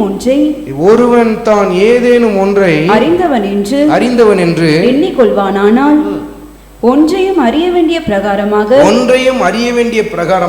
அவன் இன்னும் அறியவில்லை. எனக்கு ஏதோ தெரியும்னு ஒருத்தன் நினைச்சானா ஒன்னுத்தையும் உருப்படியா அது கத்துக்கல அப்படின்னு அர்த்தமா. அதுதான் சொல்றாருல. மீண்டும் வாசிங்க. ஒருவன் தான் ஏதேனும் ஒன்றை அறிந்தவன் என்று எண்ணிக்கொள்வானானால் ஒன்றையும் அறிய வேண்டிய பிரகாரமாக அவன் இன்னும் அறியவில்லை. அவன் இன்னும் என்ன பண்ணல? அறியவில்லை. ஒன்றையும் சரியாக அவன் கற்றுக்கொள்ளலையா. அடுத்து இன்னும் ஒரு வசனத்தை நாம் வாசிக்கலாம். தானியேலின் புத்தகத்தில் 2வது அதிகாரத்தில் 20வது வசனத்தில் பாருங்க. தானியேலுக்குள் இருந்த அந்த சிந்தையை பாருங்களேன். அந்த மகிமையான அந்த பாத்திரங்களுக்குள் இருந்த அந்த சிந்தையை சற்று யோசித்து பாருங்க. 2வது அதிகாரத்தில் 2வது அதிகாரம் தானியேலின் புத்தகத்தில் 2வது அதிகாரத்தில் 30வது வசனம். உயிரோடு இருக்கிற எல்லாரை பார்க்கிலும் எனக்கு அதிக ஞானம் உண்டென்பதினாலே அல்ல, அர்த்தம் ராஜாவுக்கு தெரிய வரவும் உம்முடைய இருதயத்தின் நினைவுகளை நீர் அறியவும் இந்த மறைபொருள் எனக்கு வெளியாக்கப்பட்டது. எனக்கு எதுக்காக ஆண்டவர் இந்த கிருபையை தந்தாருன்னா உங்களுக்கு அது தெரிய வரணுன்றதுக்காக, உங்களுக்காக தான் எனக்கு என்ன பண்ணியிருக்கிறார் கர்த்தர், அந்த கிருபையை தந்திருக்கிறார். என்ன அருமையான சிந்தை பார்த்தீங்களா? அப்போ இந்த காங்கிரிகேஷனை நடத்தணும், அவங்கள நல்லா நடத்தணும், நீங்களோ தேவனுடைய யாராக இருக்கிறீர்கள்? பண்ணையாக இருக்கிறீர்கள். நாங்கள் அதில் யாராக இருக்கிறோம்? ஊழியக்காரர்களாய், வேலையாட்களாக இருக்கிறோம். அப்போஸ்தலர்களுக்குள்ள இருந்த அந்த சிந்தையை பாருங்கள். ஆனால் இன்றைக்கு பல பேருக்குள்ள என்ன ஆகிடுனா, எனக்கு தான் தெரியும், எனக்கு தான் ஸ்பெஷல் கிரேஸ் இருக்குது, எனக்கு தான் அந்த அழைப்பு இருக்குது, மற்றவங்களுக்கெல்லாம் இல்லை. அந்த சிந்தை வந்துட்டாலே போயிடுச்சு. தானியேல் ரொம்ப அருமையாக சொல்கிறார், உங்களுக்கு அர்த்தம் தெரியணுன்றதுக்காகத்தான் கர்த்தர் எனக்கு இந்த கிருபையை தந்தார். அப்போ ஸ்பெஷல் யார் தான்? யார் ரொம்ப ஸ்பெஷல்? நீங்கள் தான் ரொம்ப ஸ்பெஷல் ராஜா அப்படின்னு சொல்கிறார். ஐஸ் வச்சு பேசல, உண்மையை பேசுகிறார், தாழ்த்தி பேசுகிறார். அடுத்து பாருங்கள், இன்னும் ஒரு வசனத்தை வாசிக்கலாம். எபேசியர் 3:8 வாசிங்க. எபேசியர் 3:8. பரிசுத்தவான்கள் எல்லாரிலும் சிறியவனாகிய நான் எப்படி சொல்றாரு பாருங்க. பரிசுத்தவான்கள் எல்லாரிலும் நான் யாரா இருக்கிறேன்? ரொம்ப சின்னவனா இருக்கிறேன். அடுத்து கிறிஸ்துவினுடைய அளவற்ற ஐஸ்வரியத்தை புறஜாதிகளிடத்தில் சுவிசேஷமாய் அறிவிக்கிறதற்காக, புறஜாதிகளிடத்தில் அந்த அளவற்ற ஐஸ்வரியத்தை சுவிசேஷமாய் அறிவிக்கிறதற்காக இந்த கிருபை எனக்கு அளிக்கப்பட்டிருக்கிறது. புறஜாதிகள் நிமித்தம் கர்த்தர் எனக்கு என்ன பண்ணியிருக்கிறாரு? அந்த கிருபை எனக்கு தந்திருக்கிறாரு. அவர் சொல்கிறது பார்த்தீங்களா, எனக்கு மாத்திரம்தான் அந்த கிரேஸை பெற்றுக்கொள்ள தகுதி இருக்குது அப்படி சொல்லலை. அந்த புறஜாதிகள் நிமித்தம் கர்த்தர் எனக்கு என்ன பண்ணியிருக்கிறார்? அந்த கிருபையை தந்தார் என்று சொல்லி எவ்வளோ அருமையாக சொல்கிறா பாருங்கள். ஒருவேளை உங்களுக்குள் தொடர்ந்து இந்த மனப்பான்மை, இந்த மனநிலை காணப்படும் என்றால், அந்த பெருமை, மேட்டிமை இப்படியே இருந்து கொண்டு இருந்தால், நீங்கள் அந்த மனநிலையிலேயே நீங்கள் லீட் பண்ணுறீங்க அப்படின்னு சொன்னால், நீங்கள் தவறான ட்ராக்கில் போகிறது மாத்திரம் இல்லை, யாரையும் தவறாக நடத்த ஆரம்பிச்சிடுவீங்க, ஜனங்களையும் தவறாக நடத்த ஆரம்பிச்சிடுவீங்க. இன்றைக்கி கூட ஒரு கூட்டம் பார்த்துருக்கீங்களா? ஜனங்களை சொல்கிறாங்க, எல்லாம் சொல்லுங்கள் நான் கடவுள் சொல்கிறாங்களா இல்லையா? தேவன் அறியாத கூட்டத்தில் இல்லை, ஆவிக்குரிய சபைகள் எப்படி நடக்குது? பாஸ்டர் சொல்கிறார், எல்லாம் சொல்லுங்கள் நான் கடவுள், எல்லாம் சொல்கிறாங்க, ஜனங்கள் சொல்கிறாங்க நான் கடவுள் நான் கடவுள் அப்படின்றாங்க. எதனால்? அவருக்குள்ளே அந்த மேட்டிமையான சிந்தை இருக்கிறதுனால. அதே சிந்தை எங்கே போகுது? அப்படியே ஜனங்களுக்குள்ளே போக ஆரம்பிக்குது, தவறாய் நடத்தப்படுவார்கள். அடுத்து இருமாப்பாய் ஆளுகை செய்வீங்க, ரொம்ப இருமாப்பாக ஆளுகை செய்வீங்க, ரொம்ப ரூல்ஸ் அண்ட் ரெகுலேஷன் கார்டு, இதை பண்ணேன், அதை பண்ணேன், இந்த கார்டு பிடி, பாட்டு எப்படி போடு, டைம் மிஸ் பண்ணுறேன், அப்படியே ஒரே அனல் பறக்கிற மாதிரி இருக்கும். அதெல்லாம் ரொம்ப ஸ்ட்ரிக்டான ஆள் போல தெரியும், ஆனால் அதெல்லாம் மேட்டிமைக்கான அடையாளங்கள். அடுத்து மிக முக்கியமானது, you never ever accept corrections. எப்பயுமே கரெக்ஷன்ஸ் ஏற்றுக்கொள்ளவே மாட்டீங்க. நல்லா பாருங்கள், அதை ஒரு தடவை அந்த ப்ரீவியஸ் ஸ்லைட்ஸ் கொஞ்சம் வாங்க, நல்லா பாருங்கள். அதில் கரெக்ஷன்லேயே தப்பு இருக்குன்றீங்கல்ல, அப்படி தானே? உண்மை தானே? வேணுக்குன்னு தான் நான் பண்ண. அடுத்த ஸ்லைட் போடுங்க. கரெக்டாக இருக்கா? கரெக்டாக இருக்கா? இப்போ கரெக்டாக இருக்கா? நான் வேண்டுகின்றே தான் அதை அந்த இடத்துல போட்டேன். ஒரு தப்போ அப்படி ஒரு ஆறை விட்டேன். யாரோ ஒருத்தர் பாயிண்ட் பண்ணி நம்மள்ட்ட சொல்கிறாங்க இது தப்பு அப்படின்னு சொன்னால் அதை ஏற்றுக்கிற மனப்பான்மை நமக்கு இருக்கா? அது இல்லை அப்படின்னு சொன்னால் என்ன அர்த்தம்னா, அது எதை காட்டு தெரியுமா? மேட்டிமையை காட்டுது. எனக்கு தெரியாதுதான் அப்படின்றது மனசுக்குள்ளே நினச்சிக்கிறது. நான் பார்க்காததான், நான் எத்தனை இடத்துல ஆராதனை நடத்தியிருக்கிறேன், இவர் வந்து இப்போ சொல்லிட்டு இருப்பார் நம்மளுக்கு. இப்படிப்பட்ட சிந்தை இருக்கிறவங்க எந்த ஊழியத்தையும் செய்யாமல் இருக்கிறது அவர்களுக்கும் நல்லது. எதற்கு நல்லது? தேவனுடைய சபைக்கும் நல்லது. உங்களை தனிப்பட்ட முறையில் சோதனைக்கு உட்படுத்துங்கள். உங்களை சோதித்து பார்த்துக்கிட்டே இருக்கணும். எனக்குள்ளே தடை பார்த்துக்கணும், கொம்பு முளைச்சிருக்குதா அப்படின்ட்டு அப்பப்போ வச்சு பார்த்துக்கணும். கொஞ்சம் அப்படி கொஞ்சம் ரைஸ் ஆனாலும் என்ன பண்ணணும்? சிலுவையில் போட்டு அடித்து உள்ளே தள்ளிடணும். ஏன்னா அப்பப்போ ரைஸ் ஆகும், அது அப்படி ரைஸ் ஆகும். யாரை திடீர்னு வந்து சொல்லுவாங்க இன்றைக்கி ஆராதனை ரொம்ப எக்ஸலண்ட்டாக இருந்தது அப்படின்னு சொல்லியிருப்பாங்க. நான் கூட இன்றைக்கி சொல்லிக்கிறேன், முதல் ஆராதனையில் ராஜா நடத்தின ஆராதனை ரொம்ப நல்லா இருந்தது. இன்றைக்கி இதுவரையில் ராஜா நடத்தின ஆராதனைகளில் ஃபஸ்ட்டு ரேங்க் எது கொடுத்தோன்னா ராஜா நடத்தின இன்றைக்கி ஆராதனை ரொம்ப எக்ஸலண்ட்டாக இருந்தது. இப்போ ராஜாக்குள்ளே அப்படி தொட்டு பாருங்கள், கொம்பு வளர்ந்துருக்காங்க. சும்மா ஒரு விளையாட்டுக்கு தான் நான் சொன்னேன். அது வளர்ந்துடக்கூடாது, நமக்குள்ளே என்ன பண்ணக்கூடாது? வளர்ந்துடக்கூடாது. கேர்ஃபுல்லாக இருக்கணும். நம்மளை தாழ்த்தி கொண்டே இருக்கணும். அடுத்து கலாத்தியருக்கு எழுதின நிருபத்தில் 6வது அதிகாரத்தில் 3வது வசனத்தை வாசியுங்கள். கலாத்தியருக்கு எழுதின நிருபத்தில் 6வது அதிகாரத்தில் 3வது வசனத்தில் வாசிங்க. இது சரியா எழுதியிருப்பேன்னு சொல்லி நான் நம்புறேன். ஒருவன் தான் ஒன்றும் இல்லாதிருந்தும் தன்னை ஒரு பொருட்டென்று எண்ணினால் தன்னைத்தானே வஞ்சிக்கிறவனாய் அவன் தன்னைத்தானே என்ன பண்றான்? வஞ்சிக்கிறான். தன்னைத்தானே வஞ்சித்துக் கொள்றான். வேற யாரும் ஒருத்தர் வஞ்சிக்கணும்னு அவசியம் இல்லை, அவன் தன்னையே வஞ்சித்துக் கொள்றானா. அதான் ஆண்டவர் சொல்லுகிறார். சில பேர் பார்த்தீங்கன்னா தொடங்கும் பொழுது ரொம்ப அருமையாய் தாழ்மையாய் ஓட்டத்தை தூங்குவார்கள். எந்த ஊழியமாக இருந்தாலும் ரொம்ப தாழ்மையாக ஓட்டத்தை துவங்கி நடத்தி கொண்டிருப்பாங்க. ஆனால் போக போக சில பேருக்குள்ள என்ன ஆகிடும், பெருமை அப்படியே எழும்ப ஆரம்பிச்சிடும். கொஞ்சம் கொஞ்சமாக மேட்டிமை எழும்ப ஆரம்பிக்கும். பாராட்டுகள் வரும்பொழுது அல்லது ஜனங்கள் அதிகரிக்க சில பேருக்குள்ள தங்களை அறியாமல் என்ன பண்ணிவிடும், அப்படியே மேட்டிமை வர ஆரம்பிக்கும், அப்படியே திசை மாற ஆரம்பிப்பாங்க. அதனால தான் நம்மளை தனிப்பட்ட முறையில் என்ன பண்ணணும், எல்லா சமயத்திலும் சோதித்து பார்த்து கொண்டே இருக்கணும். அதனால தான் அப்போஸ்தலனாகிய பவுல் கொரிந்திய சபையாருக்கு எழுதின 2வது நிருபத்தில் 3வது அதிகாரத்தில் 5வது வசனத்தில் ஒரு காரியத்தை சுட்டி காட்டுகிறார் பாருங்க. 3வது அதிகாரத்தில் 5வது வசனத்தில் வாசியுங்கள். எங்களால் ஏதாகிலும் ஆகும் என்பது போல ஒன்றை யோசிக்கிறதற்கு நாங்கள் எங்களாலே தகுதியானவர்கள் அல்ல. எங்களால் ஏதாவது ஒன்று செய்ய முடியும்னு சொல்லி நாங்கள் யோசிக்கிறதுக்கு எங்களுக்கு என்ன இல்லை, தகுதி இல்லை. எங்கள் தகுதியெல்லாம் யாரால் இருக்கு, தேவனால் இருக்கிற. தாழ்மை பார்த்தீங்களா, சாதாரண மனுஷனா. அப்போஸ்தலனாகிய பேதுருக்கு கூட வேதாகமத்தில் கடைசியாக வருகிற அந்த வரைபடங்களில் பேதுருவின் சுவிசேஷ பயணம் அல்லது ஊழிய பயணம் சொல்லி ஒரு பிக்சர் கொடுக்கல. ஆனால் யாருக்கு தான் கொடுத்துருக்குறாங்க, திருச்சபை யாருக்கு தான் தந்திருக்கு, அப்போஸ்தலனாகிய பவுலுக்கு தான் தந்திருக்கு. பவுலுடைய பிரயாண விவரம் அப்படின்னு சொல்லிட்டு 1வது பயணம், 2வது பயணம், 3வது பயணம் போட்டிருக்கு. அவ்வளவு அருமையாக ஊழியம் செய்த மனுஷன் ஒரு வார்த்தையை சொல்லுகிறார், என்னால் ஏதாகிலும் ஆகும் என்று சொல்வதற்கு என்னில் எனக்கு என்ன இல்லை, தகுதி இல்லை. என்னுடைய தகுதியெல்லாம் யாரால் இருக்கு, கர்த்தரால் தான், தேவனால் தான் இருக்கிறதுன்னு சொல்லி அந்த அளவுக்கு தன்னை தாழ்த்துக்கிறார். அந்த மனமேட்டிமை என்பதற்கு அவர்கள் இடம் கொடுக்கவே இல்லை. அப்படியே நம்மளை என்ன பண்ணோம், எப்பொழுதுமே நம்மளை தனிப்பட்ட முறையில் ஆராய்ந்து பார்த்து கொண்டே இருக்கணும். அடுத்த பாயிண்ட், இப்போ 4வது ஒரு காரியம், அவரையே சார்ந்து கொள்ளுதல். எப்பயுமே ஆராதனையில் நீங்கள் கர்த்தரையே முழுவதுமாக என்ன பண்ணணும், சார்ந்து செயல்பட வேண்டும். அவரை மாத்திரமே சார்ந்து கொள்ளணும். அவரை சார்ந்து கொள்ளாமல் போயிட்டீங்கன்னா அவங்களுக்குள்ளே என்ன ஆகிடும்னா ஓவர் கான்ஃபிடென்ஸ் வந்துடும். ஏன்னா நாட்கள் போக போக என்ன ஆகிடும்னா உங்களை சார்ந்து கொண்டு போனால் ஓவர் கான்ஃபிடென்ஸ், அது தடுமாற்றத்துக்கு நேரம் நடத்தும். அடுத்து அது மாத்திரம் இல்லை, உங்களுக்குள்ளே பெருமை ஏற்பட ஆரம்பிச்சிடும். அது ஃபெயிலியர்ஸ், நிறைய ஃபெயிலியர்ஸ் ஆகும். கொஞ்சம் நாட்களில் நிறைய ஃப்ளாப் ஆகிறத நீங்கள் பார்ப்பீங்க. உங்களுக்குள்ளே அப்படியே என்ன ஆகிடும்னா, சரி நம்ம ஆராதனாலும் நடத்துவோம், நான் இப்போ ரொம்ப ஃபெயிலியர் ஆகிட்டே இருக்குது. உங்களுக்குள்ளேயே ஒரு பலனை இழந்து போயிடுவீங்க. என்ன தான் மற்றவங்க கர்த்தருடைய ஊழியக்காரங்க நீ நடத்துன்னு சொன்னால் கூட எனக்கு வேண்டாம் அப்படின்ற ஒரு மனப்பான்மைக்கு நேரம் நீங்கள் போய் ஆரம்பிச்சிடுவீங்க. உங்களை சார்ந்து கொண்டு செயல்படவே கூடாது. நல்லா ஆயத்தம் பண்ணின்னு போகிறோம், நல்ல தனிப்பட்ட முறையில் நம்மளை ஆயத்தப்படுத்தணும். ஆனால் நம்ம ஜெபத்தை சார்ந்து போகக்கூடாது. நான் இன்றைக்கி ரொம்ப நல்லா ஜெபம் பண்ணியிருக்கிறேன், இன்றைக்கி ஆராதனையில் அனல் பறக்கும் அப்படின்னு நினைக்கக்கூடாது. ஒன்றும் பறக்காதுங்க, ஒன்றும் பறக்காது. இந்த வாரம் ஃபுல்லாக ரொம்ப ஜெபம் பண்ணியிருக்கிறேன், ரொம்ப உபவாசம் பண்ணியிருக்கிறேன், நம்மளை சார்ந்து போகிற எந்த இடத்துல நம்ம என்ன பண்ணிவிடுவோம், தோற்று போயிடுவோம். கர்த்தரை முழுமையாய் சார்ந்து கொண்டு போக வேண்டியது அவசியம். இவைகள் எல்லாம் நாம் ஆராதனைக்கு முன்பாக செய்ய வேண்டிய காரியங்கள்.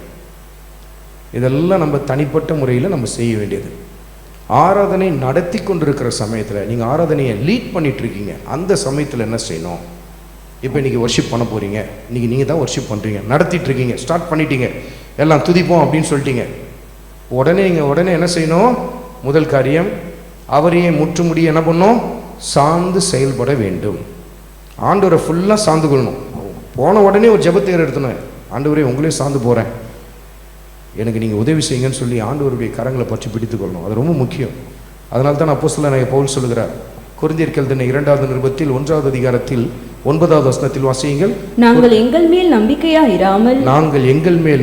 இராமல் மரித்தோரை எழுப்புகிற தேவன் மேல் நம்பிக்கையா இருக்கத்தக்கதாக. மரித்தோரை எழுப்புகிற யார் மேல நம்பிக்கை வைக்கிறோம்? தேவன் மீது. இப்போ நீங்க ஒரு ஆராதனை நடத்துறீங்கன்னா நீங்க அப்படி நிக்கிறீங்க, ஜனங்கள்லாம் எந்த நிலையில இருப்பாங்க? நிறைய பேர் மரித்து போன நிலையில இருப்பாங்க. அந்த மரித்தோரை யார் உயிர்த்தலை செய்வார்? யாரு? நீங்க பண்ண ஜெபம் இல்லை. இந்த வாரம் ஃபுல்லாக நீங்கள் முட்டி போட்டு, சில பேர்லாம் சொல்லுவாங்க, என் முட்டி தேஞ்சி இந்த ஊழியத்தை நான் கட்டியிருக்கிறேன் அப்படின்வாங்க. என் முழங்கால்னால் இந்த ஊழியத்தை நான் கட்டியிருக்கிறேன் அப்படின்வாங்க சில பேர். கண்டிப்பாக அந்த முழங்கால் பசிக்கு போயிடும். கண்டிப்பாக ஒரு நாள் அப்படி சொன்னாலே அந்த மனுஷன் முடிஞ்சிடான். அந்த இடத்துல என் கண்ணீர், என் வேர்வை, என் உபவாசம், என் முழங்கால், இப்படிலாம் சொன்னாலே ஒரு ஊழியக்காரன் தன் சுய நீதியை பற்றி தான் அந்த இடத்துல பேசுகிறான். இது தேவனுடைய கிருபை ஐயா, தேவனுடைய அளவற்ற கிருபை. எந்த சமயத்தில் அப்படிதான் ஆவிக்குரிய வாழ்க்கையில் தனிப்பட்ட முறையில் ஒரு உச்ச நிலைக்கு வந்திருந்தாலும் அந்த தாழ்மை அதை விட உச்ச நிலையில் இருக்கணும். எந்த சமயத்தில் மறந்து போய் கூட சொல்லக்கூடாது. மற்றவங்க பேசலாம், ஐயோ அந்த ஐயாவுடைய ஜெபம் அவங்க எதை வேணால் பேசிட்டு போட்டோம், ஆனால் நீங்கள் சொல்லணும் அதெல்லாம் போய் பேசுகிறாங்க ஆண்டவரே, எனக்கு தான் தெரியும் உண்மை, எல்லாம் உங்கள் கிருபை, அதை சொல்ல கற்றுக்கொள்ளணும் எல்லா சமயத்திலும். ஆனால் இன்றைக்கி சில பேர்லாம் பார்த்தீங்கன்னா வெளியரங்கமாக சொல்லுவாங்க, இந்த சபையில் ஒவ்வொரு இடத்துலையும் என் கண்ணீர் துளி பட்டிருக்கு உங்களுக்கு தெரியுமா அப்படின்வாங்க. என் முழங்கால் படாத இடமே இல்லை தெரியுமா, நான் முட்டி போட்டுகிட்டே நடந்து ஜெபம் பண்ணிக்கிறேன் தெரியுமா. யார் சொன்னா அந்த மாதிரி பண்ண சொல்லி? யார் பண்ண சொன்னா? ஆண்டவர் சொன்னாரா? நீங்கள் பண்ணிவிட்டு உங்கள் முட்டியை தேய்ச்சிக்கிட்டு அதுக்கப்புறம் ஜனங்கள்கிட்ட போய் என்ன பண்ணக்கூடாது, மூட்டை அறுவை சிகிச்சைக்காக பணத்தை வாங்கக்கூடாது. சரி, இதெல்லாம் வந்து சுயநீதியை காட்டும். தேவனை சார்ந்து கொள்ளுதல் ரொம்ப அவசியம். அடுத்து, அவரின் வழி நடத்துதலுக்கு இசைந்து போங்கள். ஆராதனை நடத்தும் போது அந்த ஸ்பிரிட் லீடிங்குள்ளே போகணும், ஸ்பிரிட் லீடிங்குள்ளே போகணும், அந்த கைடன்ஸ்குள்ளே போகணும். நீங்கள் ஒரு மைண்ட் செட்டோடு நீங்கள் இன்றைக்கி வந்திருப்பீங்க, அங்கே போய் நிற்பீங்க, தொடங்கிட்டு இருப்பீங்க. ஆனால் கர்த்தர் உங்களை அப்படி டைவெர்ட் பண்ணுவார்.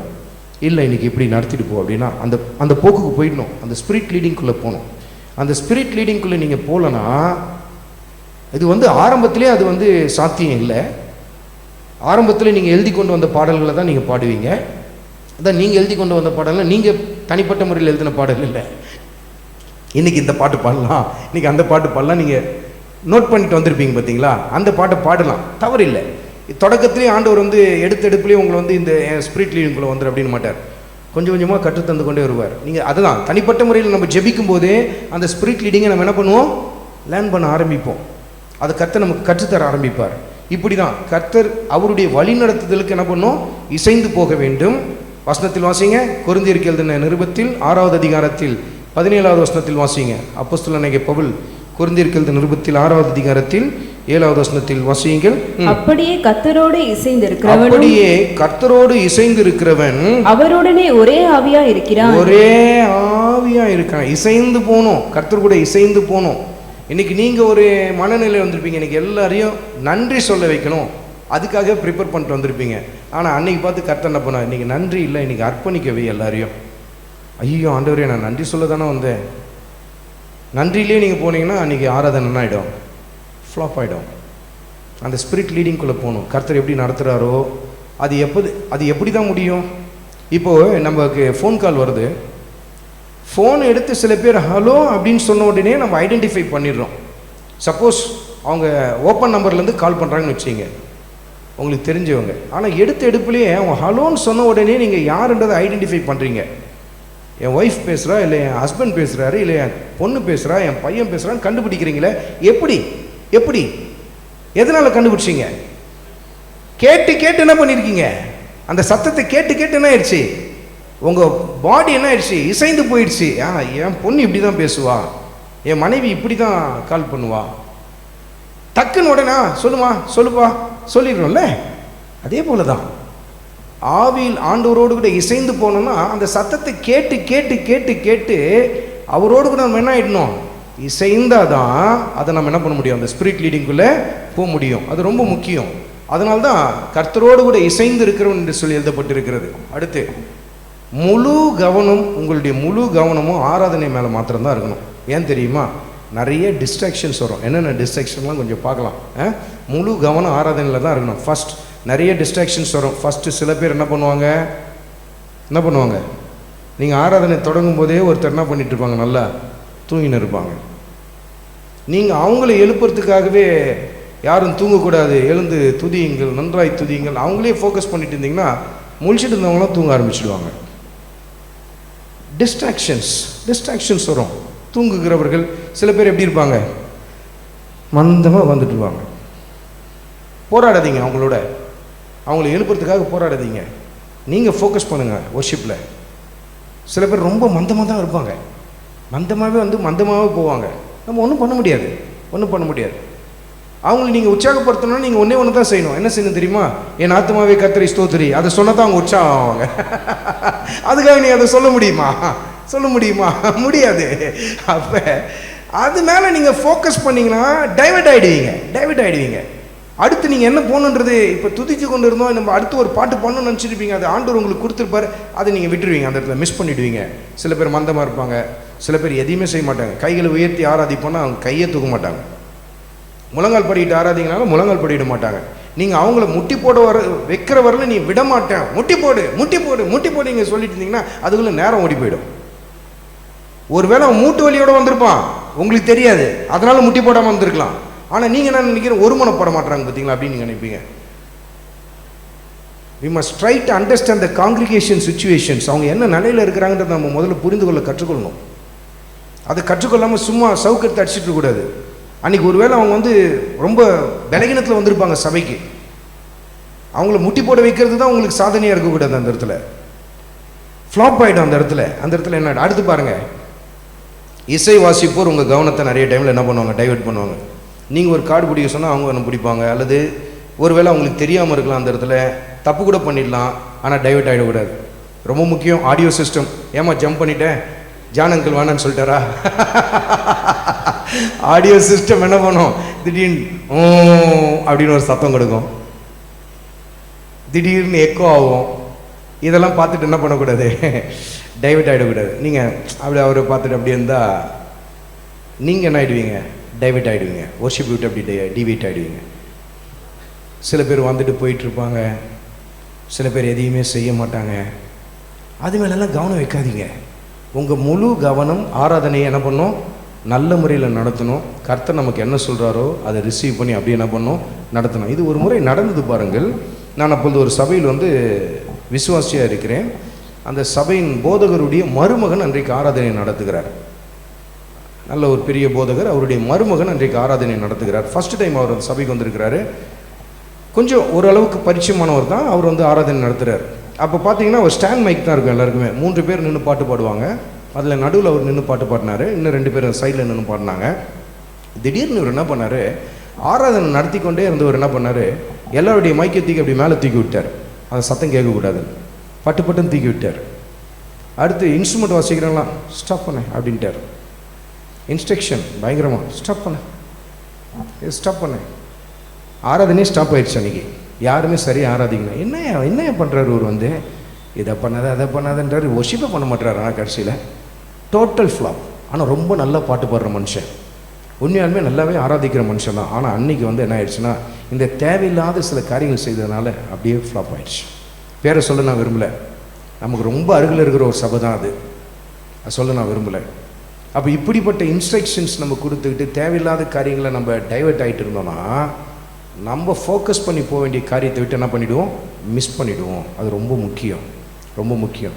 சில பேர் கடைசி வரல கையை தூக்கலைன்னா நம்ம என்ன பண்ண முடியும், கிட்ட போய் கையை பிடிச்சா தூக்க முடியும், விட்டுருவோம். நம்ம எதுவும் சொல்ல முடியாது அந்த இடத்துல. சில பேர் தூங்கிட்டே இருக்கிறாங்க கடைசி வரையிலும், அவங்கள நம்ம என்ன பண்ண முடியும், ஆராதனை வேணால் முடிஞ்ச பிற்பாடு வேணால் கூப்பிட்டு சொல்லுங்கள், என்னத்துக்குமா தூங்குறீங்க, எதுக்குப்பா தூங்குற அப்படின்னு கேட்கலாம். என்ன பிரச்சனை உனக்கு? ஒருவேளை அவங்க சொல்லலாம், நீங்கள் பாடுற பாடல் தூக்கம் வர மாதிரி இருக்குது அப்படின்னு சொல்லலாம். எஸ், அக்செப்ட் பண்ணிக்குவோம், கரெக்ட் பண்ணிக்குவோம். அது நியாயமாக இருந்தால் ஏற்றுக்கொள்வோம், இல்லாவிட்டால் என்ன பண்ணுவோம், அதை பற்றி பெருசாக எடுத்துக்க வேண்டாம். அப்போ டைவெர்ட் ஆகக்கூடாது. அடுத்து ஆராதனை நடத்தி கொண்டு இருக்கும்போது செய்ய வேண்டிய மற்றும் ஒரு காரியம், மீண்டும் ஒரே காரியத்தை சொல்லி கொண்டே இருக்கக்கூடாது. ஆராதனை நடத்தும் போது கர்த்தாவே, மூச்சு மூந்தோட கர்த்தாவே அப்படியே சொல்லினே இருக்கக்கூடாது. அதே போல் என்னென்ன வார்த்தைலாம் பாருங்கள், கொஞ்சம் நான் போட்டிருக்கிறேன் பாருங்கள். ஆமேன், மூச்சு மூந்தோட ஆமேன். சில பேர்லாம் பார்த்தீங்களா, ஸ்தோத்திரிக்கிற ஆண்டவரே, ஆமேன் ஆண்டவரே. எதுக்கு நீ இந்த இடத்துல ஆமேன்னு சொல்கிறேன்? என்ன சார், பரிசுத்த ஆவியானவரே. தேவையில்லாத காரியங்கள் இதெல்லாம் எதை காட்டுதுன்னா, நீங்கள் ஃபில்லிங் த கேப்பை ஃபில் பண்ணுறீங்கன்னு அர்த்தம் அந்த இடத்துல. அதுக்கு முக்கியமான காரணம் என்ன, உங்கள் ஆயத்தமின்மையை அது என்ன பண்ணுது, காட்டுகிறது. நீங்கள் ஆயத்தம் இல்லாமல் வந்திருக்கிறீங்கன்னு காட்டுது. ஒரே வார்த்தையை திரும்ப சொல்கிறீங்க. இது ஆராதனைக்கு மாத்திரம் இல்லை, பிரசங்கத்துக்கு தான். ஒரே பாயிண்ட்டை திரும்ப பாஸ்டர் சொல்லிகிட்டே இருக்கிறாருன்னு அர்த்தம். அடுத்த பாயிண்ட் இல்லை அவர்கிட்ட. அதுதான் அங்கே காரணம். அப்படி தான் ஒருத்தர் வந்து பிரசங்கத்தை தொடங்கினாரா. பிரசங்கத்தின் தலைப்பு வந்து இதோ நான் வருகிறேன், அதுதான் தலைப்பான். அந்த பாஸ்டர் வந்து அந்த தலைப்பு வந்து இதோ நான் வருகிறேன் அப்படின்னு சொல்லி அவர் தொடங்கிட்டாராம். முதல்ல நல்லா சொல்லிட்டு இதோ நான் வருகிறேன் அப்படின்னாரு. கீழே பார்த்தா அந்த பிரசங்க பேப்பர் பறந்து போயிடுச்சு காற்றுல. இதோ நான் வருகிறேன் திரும்ப சொல்கிறாரு. 3வது இதோ நான் வருகிறேன்னாரு. என்ன பண்ண தெரியல, மயக்கம் வந்துருச்சு அவருக்கு. அப்படியே மயங்கி முன்னாடி இருக்கிற ஒரு வயசான அம்மா மேலே விழுந்துட்டார். எழுச்சி ஒன்று தண்ணி தெளிச்சு ஹெல்ப் பண்ணாங்களாம்.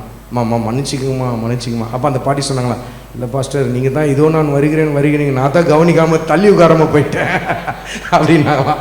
நான் தான் தள்ளி உட்காராமல் போயிட்டேன், நீங்கள் வர்றது தெரியாமல். அப்படி ஆயிடுச்சான் கதை. அப்போ ஒரு சில காரியங்களை திரும்ப திரும்ப திரும்ப நம்ம சொல்லிக்கொண்டே இருக்கிறோன்னா அது நம்முடைய ஆயத்தமின்மையை காட்டுகிறது. அடுத்து you are running out of words.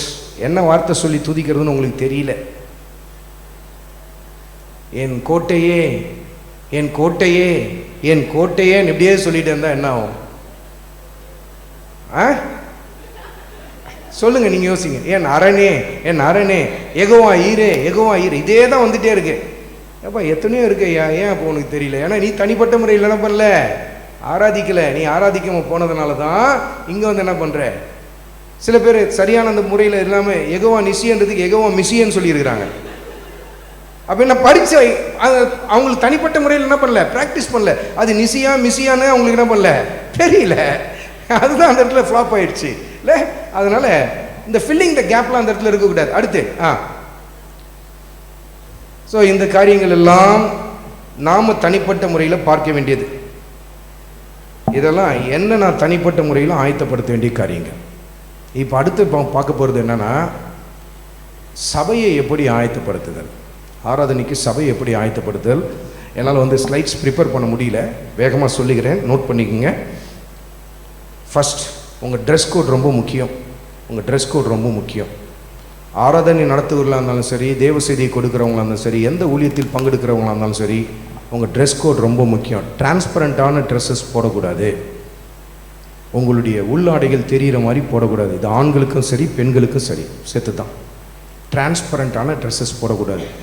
உங்கள் கைகளை உயர்த்தினா உங்களுடைய சரீர காரியங்கள்லாம் தெரிகிறதுன்னு சொன்னால் அப்படிப்பட்ட ட்ரெஸ்ஸஸ் போடக்கூடாது. ஃபுல்லி கவர்ட், அது ரொம்ப முக்கியம். ஏன்னா இதெல்லாம் ஜனங்கள் என்ன பண்ணும், டைவெர்ட் பண்ணிவிடும், அவங்க மைண்ட் செட்டே மாறிடும். நீங்கள் ஏறும்பொழுதே உங்கள் ட்ரெஸ் கோட் சரியில்லைன்னா ஒரு சில பேர் என்ன பண்ண மாட்டாங்க, அந்த இடத்துலையே இன்றைக்கி ஆராதனை பண்ணக்கூடாது இவரோட அப்படின்ற ஒரு மனநிலைக்கு வந்துடுவாங்க. அந்த மனநிலை தானாகவே அவங்களுக்குள்ள வந்துடும். ட்ரெஸ் கோட் ரொம்ப ரொம்ப ரொம்ப ரொம்ப முக்கியம். அதே போல் உடல் அசைவுகள் ஒழுங்கானதாக இருக்கணும், நேர்த்தியானதாக இருக்கணும், அலங்கோலமானதாக இருக்கக்கூடாது, அலங்கோலமான காரியங்களாக இருக்கக்கூடாது. அதே போல் சில பேர் பந்தா காட்டுவாங்க ஆராதனை செய்யும்போது, மைக்கு இப்படி பிடிப்பான். அது ஏன்னு எனக்கு தெரில, இப்படி பிடிப்பாங்க. சில பேர் அந்த ஒயரை நல்லா சுற்றி இறங்குனவங்களாட்டி இதை அறந்தே போயிடும். அது திரும்ப பண்ண சால்விங் பண்ணுற மாதிரி ஆகும். அந்த மாதிரி இந்த பந்தா காட்டுறது. இன்னும் இவருக்கு என்ன தமிழே தெரியாதோ அந்த மாதிரி பாடுவாங்க சில பேர். தமிழ் பாட்டை இங்கிலீஷ்காரன் பாடுற மாதிரி பாடுவாங்க. நேற்று கூட என் பிள்ளைங்க வந்து ஒரு பாட்டு ஒன்று போட்டு காட்டினாங்க, ரொம்ப அருமையான பாடல். ஒரு 3 வாலிப பெண் பிள்ளைகள் பாடினாங்க. என்னம்மா இவங்கெல்லாம் ஃபாரினர்ஸம்மா அப்படின்னு நான் கேட்டேன். இல்லைப்பா இந்தியன்ஸ் தான், லோக்கல் தான். ஏம்மா எப்படி பாடுறாங்க தமிழ் தெரியாதவங்க மாதிரி? அது பாட்டு வேணால் நீங்கள் அப்புறமா கேட்டு பாருங்கள். அந்த மாதிரி நம்ம பாடக்கூடாது. ரொம்ப ஸ்டைலிஷாக பாடுறேன், ரொம்ப ராகமாக பாடுறேன் அப்படின்னு சொல்லிட்டு அது என்ன ஆகிடும்னா நம்மளை முன்னிலைப்படுத்துகிறோம். அந்த இடத்துல நம்மளை முன்னிலைப்படுத்துகிற எந்த ஊழியமாக இருந்தாலும் அது தோல்வியில் தான் முடியும். அதனால்தான் யோவான் ஸ்நானகன் சொன்னார். யோவான் எழுதின சுவிசேஷத்தில் 3வது அதிகாரத்தில் 30வது வசனத்தில் வாசிங்க. 3வது அதிகாரத்தில் 30வது வசனத்தில் வாசியுங்கள். 3வது அதிகாரத்தில் 30வது வசனத்தில் வாசிங்க. அவர் பெருகவும் நான் சிறுகவும் வேண்டும். எல்லா சமயத்திலும் he must increase, I must decrease. நான் மறைந்து போயிட்டே இருக்கணும், நான் காட்டப்படவே கூடாது, என்ன மையப்படுத்தக்கூடாது. ஆனால் இன்றைக்கு நிறைய வாலிப பிள்ளைகளுக்கு கர்த்தர் நல்ல கிருபைகளை தந்திருக்கிறார். பாடல் பாடுகிற, பாடல் எழுதுகிற, ஆராதனை நடத்துகிற கிருபை தந்திருக்கிறார். ஆனால் நிறைய பேர் வந்து தடுமாற்றத்துக்கு நேராக போகிறதுக்கு காரணம் என்ன சொல்லுங்க பார்க்கலாம்? யாரை முன்னிலைப்படுத்துகிறாங்க? தங்களை முன்னிலைப்படுத்துகிறாங்க. அதில் தான் என்ன ஆயிடுச்சு, நிறைய பேர் தோற்று போயிட்டாங்க. உங்களை முன்னிலைப்படுத்தக்கூடாது, உங்களை காட்டுதல் கூடாது. உங்களை காட்டுறது எந்த வகையிலலாம் வரும் தெரியுமா? அது அந்த பாடல் வந்து ரொம்ப ஸ்டைலாக பாடுறது, தேவையற்ற உடல் அசைவுகள். அடுத்து வந்து திடீர்னு பாட்டு பாடிட்டு போயிரு, ஓய் அப்படின்னு ஒரு பாட்டு பாடுவார். பாடிட்டே இருக்கும்போது அப்படின்னு அந்த சத்தம்லாம் வரும். பார்த்துருக்கிறீங்களா சில பேர்லாம்? இந்த சத்தம் எதுக்கு? இப்போ திடீர்னு நான் அந்த மாதிரி சத்தம் கேட்டுதான் நீங்கள் என்ன நினைப்பீங்க? ஏதாவது மைக்கில் ஏதாவது கரண்ட்டு பாஸ் ஆகிடுச்சா அவருக்கு? சில பேர்லாம் பார்த்தீங்கன்னா அதாவது உற்சாகப்படுத்துகிறாங்களா சேனல், ஹோய் ஹோ அப்படின்னுவாங்க பாட்டு பாடும்போது. இந்த தேவையில்லாத சத்தம்லாம் கொடுக்கக்கூடாது.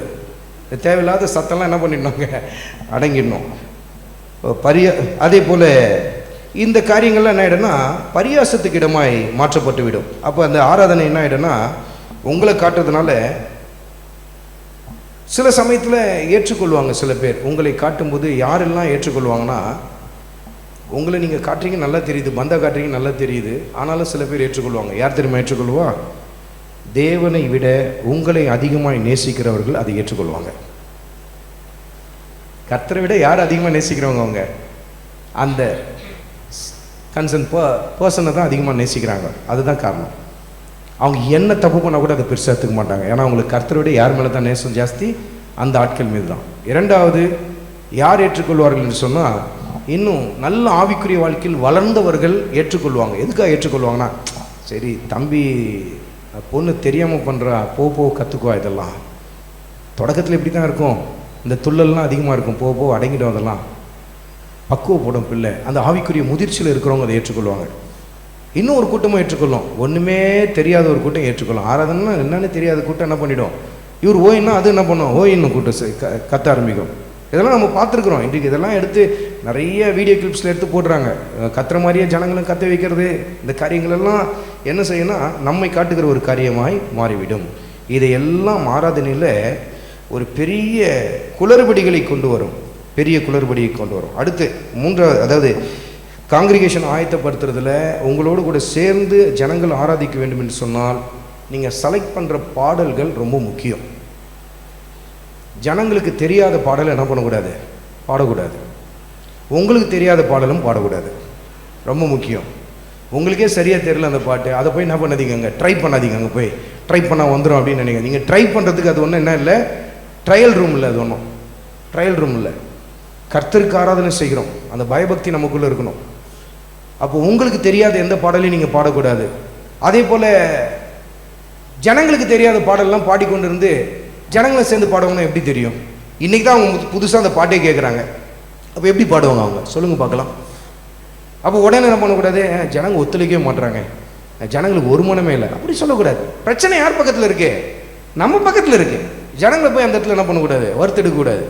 நான் பாட்டு பண்ண ஒருத்தன் கூட பாடல பாரு, எப்பா நீ பாடின பாட்டு எங்களுக்கு தெரியவே இல்லைப்பா, ஒருவேளை நீ எழுதின பாட்டாது அப்படின்னு கூட கேட்பாங்க. அந்த இடத்துல நீ எழுதுனியோ அப்படின்னு கேட்பாங்க. அவள் தெரியாத பாடலை பாடக்கூடாது. அதனால தான் நம்ம ஒரு ப்ராக்டிஸ் ஒன்று வச்சுருப்போம்.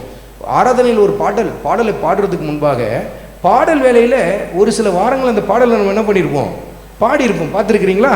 ஒரு சில வேலைகள் பாடி அதை கற்றுக்கொண்ட பின்பு தான் ஒரு சில வாரங்கள் கழித்து தான் அந்த ஆராதனை நேரத்தில் என்ன பண்ணுவோம், பயன்படுத்த ஆரம்பிப்போம். அப்போ எனக்கு கூட சில பாடல்கள்லாம் பாடணும்னு ரொம்ப ஆசை இருக்கும், ஆனால் எனக்கு சரியாக தெரியாது. ஒரு மகிமையின் மேகம் என் ஜனத்தை மூடுது, அந்த பாட்டு பாடணும்னு எனக்கு ரொம்ப ஆசை. ஆனால் இன்னி வரல நான் அதை ப்ராப்பராக பாடி கற்றுக்கொள்ளவில்லை. அதனால் இன்னி வரல நான் என்ன பண்ணல, அந்த பாட்டை பாடல. ஏன்னா நல்லா பாடின பாடலே நிறைய டைம் சொதப்புறோம். நம்ம தெரியாத பாடல் நம்ம பாடினோன்னா இருக்கிற மேகமும் கலைஞ்சு போயிடும் அந்த இடத்துல. அப்போ தெரியாத பாடலை பாடக்கூடாது. அடுத்து பாடல் நீங்கள் ஆராதனை, இப்போ துதி ஆராதனை நடத்தி கொண்டு இருக்கிற சமயத்தில் ஒரு பாடல் நீங்கள் பாடுறீங்கன்னா எல்லா அடிகளையும் நீங்கள் பாடினீங்கன்னு வச்சுக்கிங்களேன், உற்சாகமாக துதித்து கொண்டு இருக்கிற ஜனங்களும் அந்த இடத்துல துதியை நிறுத்திடுவாங்க. நீங்கள் இப்போ ஒரு வேளை அந்த இடத்துல வந்து அர்ப்பணிப்புக்காக ஒரு பாடல் ஒன்று பாடுறீங்க, பலிபீடத்தில் என்னை பரணே என்ற பாடலை பாடுறீங்க, ஒரு அடியை பாடிட்டு நிறுத்திடுங்க. அதில் 4 அடி இருக்குது, 4 அடியை நீங்கள் பாடிட்டு வந்தீங்கன்னா ஆராதனையும் அங்கே என்ன ஆகிடும், கொலாப்ஸ் ஆகிடும். இன்றைக்கி நிறைய பேர் பண்ணுற தப்பு அதுதான். ஒரு அடி பாடலாம் அல்லது 2 அடி பாடலாம், அதோடு நிறுத்திக்கணும். நான் ஃபுல் பாட்டும் பாடி தான் நிறுத்துவேன் அப்படின்னு சொன்னால் நீ பாடுமான்னு சொல்லிட்டு அவங்க பாட்டு வேறு ஏதாவது செய்ய ஆரம்பிச்சிடுவாங்க, துதிக்க மாட்டாங்க. அவங்க பாட்டு உட்காந்துருவாங்க. சில பேர் உட்காந்து தலையை சொரிஞ்சிட்டு இருப்பாங்க, அல்லது ஃபோனை பார்ப்பாங்க, அல்லது டைமை பார்ப்பாங்க, எப்போ முடியும்னு பார்ப்பாங்க. அது வந்து நீங்கள் என்ன நினைக்கக்கூடாது, ஒருமனப்படலை ஜனங்க. பிரச்சனை யார் பக்கத்தில், ஆராதனை நடத்துகிறவங்க பக்கத்தில் இருக்குது. அப்போ அந்த காரியங்களில் எந்த பாடலை நம்ம செலக்ட் பண்ணுறோன்றது ரொம்ப முக்கியம். எந்த பாடல் நம்ம பாட போகிறோம், அதே போல் சரியான ராகத்தில் பாடலை பாட வேண்டும். நம்ம இஷ்டத்துக்கு பாடக்கூடாது. நீங்கள் தனிப்பட்ட ஜெப நேரத்தில் ஒரு சில பாடல்களை இழுத்து பாடுவீங்க, ஒரு சில ஸ்பீடாக பாடுற பாடல் கூட என்ன பண்ணுவோம், நம்ம ரொம்ப ஸ்லோவாக பாடுவோம். ஆனால் அதே மாதிரி ஸ்லோவாக எடுத்து வந்து எங்கே காட்டக்கூடாது, இங்கே காட்டக்கூடாது. ராகத்தை மாற்றக்கூடாது, இழுத்துக்கிட்டே போகக்கூடாது. சில பாடல்லாம் சில பேர் இழுத்து பாடுவீங்க, அந்த மாதிரிலாம் இருக்கக்கூடாது. அந்த ராகத்தை மாற்றும் போது என்ன ஆகும்னா, அந்த பாடலை நல்ல பாட கற்றுக்கொண்ட சபை ஜனங்கள் என்ன பண்ணுவாங்கன்னா, என்ன பாடல் இப்படி கொலை பண்ணுறாரு, உங்கள் கூட இணைந்து வரமாட்டாங்க, அந்த இடத்துல உங்கள் கூட சேர்ந்து வரமாட்டாங்க. சில பேர்லாம் பார்த்தீங்கன்னா இஷ்டத்துக்குலாம் பாடுவாங்க, தங்க ராகத்தில் பாடிட்டு போவாங்க, இஷ்டத்துக்கு என்னென்னமோ பாடுவாங்க.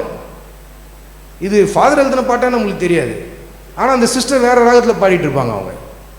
இந்த மாதிரிலாம் போவோம். அந்த ராகத்தை மாற்றக்கூடாது, தெரியாத பாடலை பாடக்கூடாது, தெரிந்த பாடலை ஜனங்களுக்கு பாடணும். அதே போல் புரியாத பாடல்களை பாடக்கூடாது.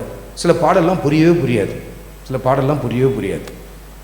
அது நிறுத்தி நிதானமாக அந்த எழுத்துக்களை பார்த்தா தான் நமக்கு தெரியும். அந்த பாட்டெல்லாம் கொண்டு வந்து இங்கே பாடக்கூடாது. இப்போ உதாரணத்துக்கு நீங்கள் பார்த்தீங்கன்னா, இந்த விபிஎஸ் டைமில் ஒரு பாட்டு ஒன்று போட்டிங்க, சின்ன பிள்ளைங்களாம் ஒரு டான்ஸ் ஆனாங்களே, என்ன பாட்டு?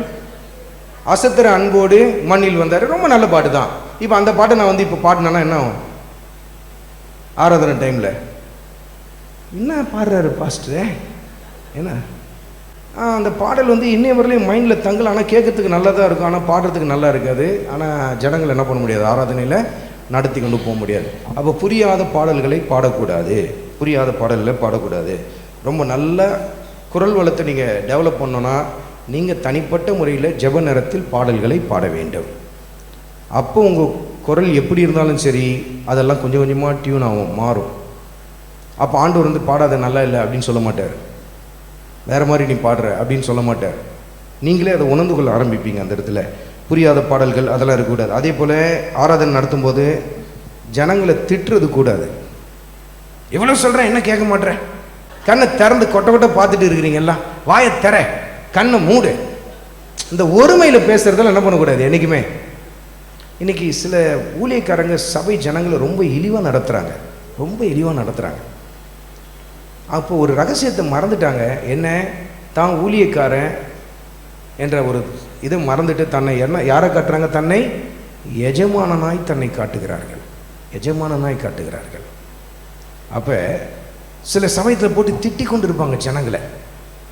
கண்ணை யாரும் திறக்கூடாது, இங்கே அங்கன்னு பார்க்காத, அப்படி வாய் திறந்து. இப்போ துதிக்கலைன்னா பாரு, தலையில் வந்து அக்கினி இறங்க போகுது பாரு. இந்த மாதிரிலாம் சொல்லிட்டு இருக்கக்கூடாது, அந்த இடத்துல சொல்லிட்டு இருக்கக்கூடாது. அப்போ அந்த இடத்துல என்ன துதிக்கிற மாதிரி தான் இருக்கும், ஆனால் உங்களை மனசில் போட்டு நல்லா மிதிப்பாங்க, மிதிச்சுட்டே இருப்பாங்க. என்ன இது ஒரு இன்னைக்கு என்ன ஆச்சுன்னு தெரியல இவருக்கு அப்படின்ற மாதிரி ஆகிடும். ரொம்ப முக்கியமான ஒரு காரியம், ஆராதனை நடத்துகிறவர்கள் உங்களை ஜனங்களுக்கு பிடிக்கணும், உங்களை ஜனங்களுக்கு பிடிக்கணும். என்னடா இது அப்படின்னு நீங்கள் நினைக்கலாம். உங்களை ஜனங்களுக்கு பிடிக்கணும்னா என்னங்க, உங்கள் சாட்சி நல்லா இருந்தால் தான் ஜனங்களுக்கு பிடிக்கும் நீங்கள் ஆராதனை நடத்துறது. உங்கள் சாட்சியே நல்லா இல்லை, நீங்கள் சரியான முறையில் நீங்கள் ஆராதிக்க மாட்டீங்க, மற்றவங்க ஆராதனை நடத்தும்போது நீங்கள் தூங்கிட்டு இருக்கிறீங்க, நீங்கள் அப்படியே நீங்கள் பாட்டு அமைதியாக இருக்கிறீங்க. ஆனால் இன்றைக்கி உங்களுக்கு ஆராதனை கிடைக்க வாய்ப்பு கிடைச்சோன்னே எல்லாம் கையை வைத்தி ஆராதி, கரங்களை தட்டி ஆராதினா எப்படி அவங்க ஒத்துக்குவாங்க? நீ பண்ணியா நேற்று அப்படின்னு நினைப்பார். இல்லை உதாரணத்துக்கு எடுத்துக்கோ, இப்போ 2 பேர் இருக்கிறாங்க, எக்ஸ் ஒய். எக்ஸ் வந்து இன்றைக்கி ஆராதனை நடத்தினார், ஒய் வந்து மந்தமாக உட்காந்துருந்தார். இப்போ மறுநாள் ஒய் வந்து நடத்துகிறார். எக்ஸ் என்ன பண்ணுவார், நான் படுத்துக்கிறேன்டா போடா அப்படின்ட்டுவார். நீ நேற்று ஒத்துழைச்சி எனக்கு. இந்த இருவேறு கருத்துக்கள்லாம் அங்கே வரதான் ஆரம்பிக்கும். எல்லாவற்றுக்கும் மேலாக தனிப்பட்ட சாட்சி ரொம்ப முக்கியம். உங்கள் சாட்சி சரியாக இல்லைன்னா நீங்கள் என்ன தான் வந்து முட்டி மோதினாலும் அந்த ஆராதனை நல்லா இருக்காது. ஏன்னா ஜனங்களுக்கு அடப்போயா இந்த ஆளை பற்றி எனக்கு தெரியாதா, அவரே சரியில்லாத ஆள், அந்த அம்மாவே சரியில்லாதது, அவர் சாட்சியே சரியில்லை, அவர் இப்படி அப்படி, அது மைண்டில் அப்படியே ஸ்டோர் ஆகிட்டுருக்கும். ஆவிக்குரியவர்களுக்கு மாத்திரம்தான், ஆவியில் வளர்ந்தவர்கள் மாத்திரம்தான் யார் வந்து ஆராதனை நடத்தினாலும் ஒத்துழைப்பு செய்வாங்க அந்த இடத்துல. ஏன்னா நம்ம கர்த்தரை ஆராதிக்கிறோம், அது எல்லாருக்குள்ளேயும் அந்த மனநிலை நம்ம எதிர்பார்க்க முடியாது இல்லையா? அப்போ நம்ம சாட்சி ரொம்ப முக்கியம். நம்மளை பிடித்திருக்கணும் ஜனங்களுக்கு, நம்ம செய்கிற காரியங்கள் எல்லாம் ஜனங்களுக்கு உகந்ததை செய்யணும் அப்படின்னு நான் சொல்லலை. நம்ம தனிப்பட்ட வாழ்க்கையில் கிறிஸ்துவை காட்டுகிறவர்களாக நாம் இருந்தால் மாத்திரம்தான் இந்த காரியங்கள் எல்லாம் நல்லா இருக்கும். அதே போல் நன்றாக ஜனங்க துதித்து கொண்டே இருக்கிறாங்க, தேவையில்லாமல் போய் பிரேக் பண்ணாதீங்க. ஒர்ஷிப் அந்த இடத்துல கவனியுங்கள் அப்படின்னு சொல்லக்கூடாது. எல்லாம் நல்லா துதித்து கொண்டே இருக்கிறாங்க, நல்லா ப்ரைஸ் பண்ணுறாங்க, நல்லா தெரியுது, டக்குன்னு அங்கே போயிட்டு கவனியுங்கள் அப்படின்னு சொல்லக்கூடாது. அவ்வளோதான் புரிஞ்சு போயிடுச்சு அந்த இடத்துல. அப்படி கீழே இறங்கிடும், பல்ஸ் இறங்குற மாதிரி இறங்கிடும், திரும்ப மேலே தூக்கிட்டு வர்றது கஷ்டம். நல்லா துதிக்கிறாங்க, துதித்து கொண்டு இருக்கட்டும், கொஞ்ச நேரம் பொறுமையாக இருங்க. ஏன்னா நம்ம ஆண்டவர் துதிகளில் என்ன பண்ணுகிறவர், வாசம் பண்ணுகிறவர். அது ஆண்டவர் லைக் பண்ணுறாருல்ல, அசைவாடுறாருல, அதையே நீங்கள் ஸ்டாப் பண்ணுறீங்க அந்த இடத்துல. எப்போ ஜனங்க வந்து அப்படி தொய்ந்து போகிறாங்களோ அந்த இடத்துல ஆவியில் உணருங்க. இப்போ இந்த காரியத்தை தான் கர்த்தர் சொல்கிறாரு, இந்த பாடலை தான் பாட சொல்கிறாரு. இந்த ஆவியில் உணர்ந்து அந்த பாடலை பாட ஆரம்பிங்க. மீண்டும் ஜனங்களுடைய ஆவி அப்படி என்ன பண்ணும்? உயிர் பெற ஆரம்பிக்கும். உங்களோடு கூட சேர்ந்து என்ன பண்ணுவாங்க? இணைந்து ஆராதிக்க ஆரம்பிப்பாங்க. அதே போல் ஆராதனையை ஸ்ட்ரெச் பண்ணக்கூடாது, இழுக்கக்கூடாது, இழுத்துட்டு போகக்கூடாது, இழுத்துட்டு போயிடக்கூடாது. அப்போ ஜனங்கள் நினச்சா இந்த பாட்டோடு நிறுத்திக்கலாம், ஏன் அடுத்த பாட்டுக்கு அவர் போனார்? அந்த பாடலில் ரொம்ப அது வரையில் ரொம்ப நல்லா இருந்திருக்கும். அடுத்து நீங்கள் இன்னொரு அப்படி இழுத்திங்க பார்த்தீங்களா, டோட்டலாக கொலாப்ஸ் ஆகிட்டு இருக்கும் எல்லாமே. கரெக்டாக நிறுத்தணும். அவங்க சொல்லணும் இன்னும் கூட கொஞ்சம் போயிருந்தால் நல்லா இருக்குமே, அந்த மனநிலையில் கொண்டு வந்து நிறுத்தணும். அதெல்லாம் நம்ம கர்த்தரோடு கூட இணைந்து போகும்போது தான் நடைபெறுகிற காரியம். இதெல்லாம் ஜனங்களை ஆயத்தப்படுத்துகிற காரியம். கடைசி 3வது காரியம், ஆராதனை முடித்த பின்பு நம்ம செய்ய வேண்டியது. ஆராதனை முடித்த பின்பு மற்றவங்கள்ட்ட போய் கேட்குறதெல்லாம் விட முதல்ல நீங்கள் தனிப்பட்ட முறையில் தேவ சமூகத்தில் போய் ஆண்டவர்கிட்ட விசாரிங்க. ஆண்டவரே ஒழுங்காக நான் நடத்தினேண்ணா, நான் பிரசங்கம் பண்ணி முடிச்சோன்னு ஆண்டவர்கிட்ட கேட்பேன், ஆண்டவரே நீ ஒழுங்காக பிரசங்கம் பண்ணேண்ணா, எங்கெல்லாம் ஃப்ளாப் பண்ணேன், எங்கெல்லாம் தப்பு பண்ணேன், கரெக்ஷன்ஸ் கேட்பேன் நான். ஆண்டவர் பட்டுன்னு அப்படியே ஓட்டு காட்டுவார். பாரு இந்த இடத்துல என்ன இந்த வார்த்தை, ஏன் இந்த இடத்துல இந்த வார்த்தையை விட்டேன், ஏன் இந்த இடத்துல இதை சொன்னேன். அங்கே போய் ஆண்டவர்கிட்ட ஆர்கியூ பண்ணக்கூடாது. இல்லை ஆண்டவரே இதுக்காக இதை சொன்னால் நல்லாயிருக்கும் அப்படின்னு நினச்சேன். இந்த ஆண்டவர்கிட்ட கவுண்டர் கொடுக்கவே கூடாது என்றைக்குமே. Yes lord, yes lord, yes lord எல்லாத்தையும் ஏற்றுக்கொண்டே வரணும். கரெக்ஷன்ஸ் வந்து ஆண்டவர் தான் தருவார், இல்லை ஆவிக்குரியவர்கள் வந்து உங்களை கரெக்ட் பண்ணுவாங்க, ஆவிக்குரிய தகப்பன் கரெக்ட் பண்ணுவாங்க, ஆவிக்குரிய வாழ்க்கையில் வளர்ந்தவர்கள் கரெக்ட் பண்ணுவாங்க. அதை ஏற்றுக்கொள்ளணும். அதை மனசில் ஆழமாக பதிய வைத்துக்கொள்ளணும். அடுத்த முறை அந்த தவறை செய்யக்கூடாது. அப்போ ஆராதனை முடிந்த பின்பு நீங்கள் நடத்தின ஆராதனையை நீங்களே கவனித்து பாருங்கள். எந்த இடத்துலலாம் அந்த காரியங்கள் மாறினது என்பதை கவனித்து பாருங்கள்.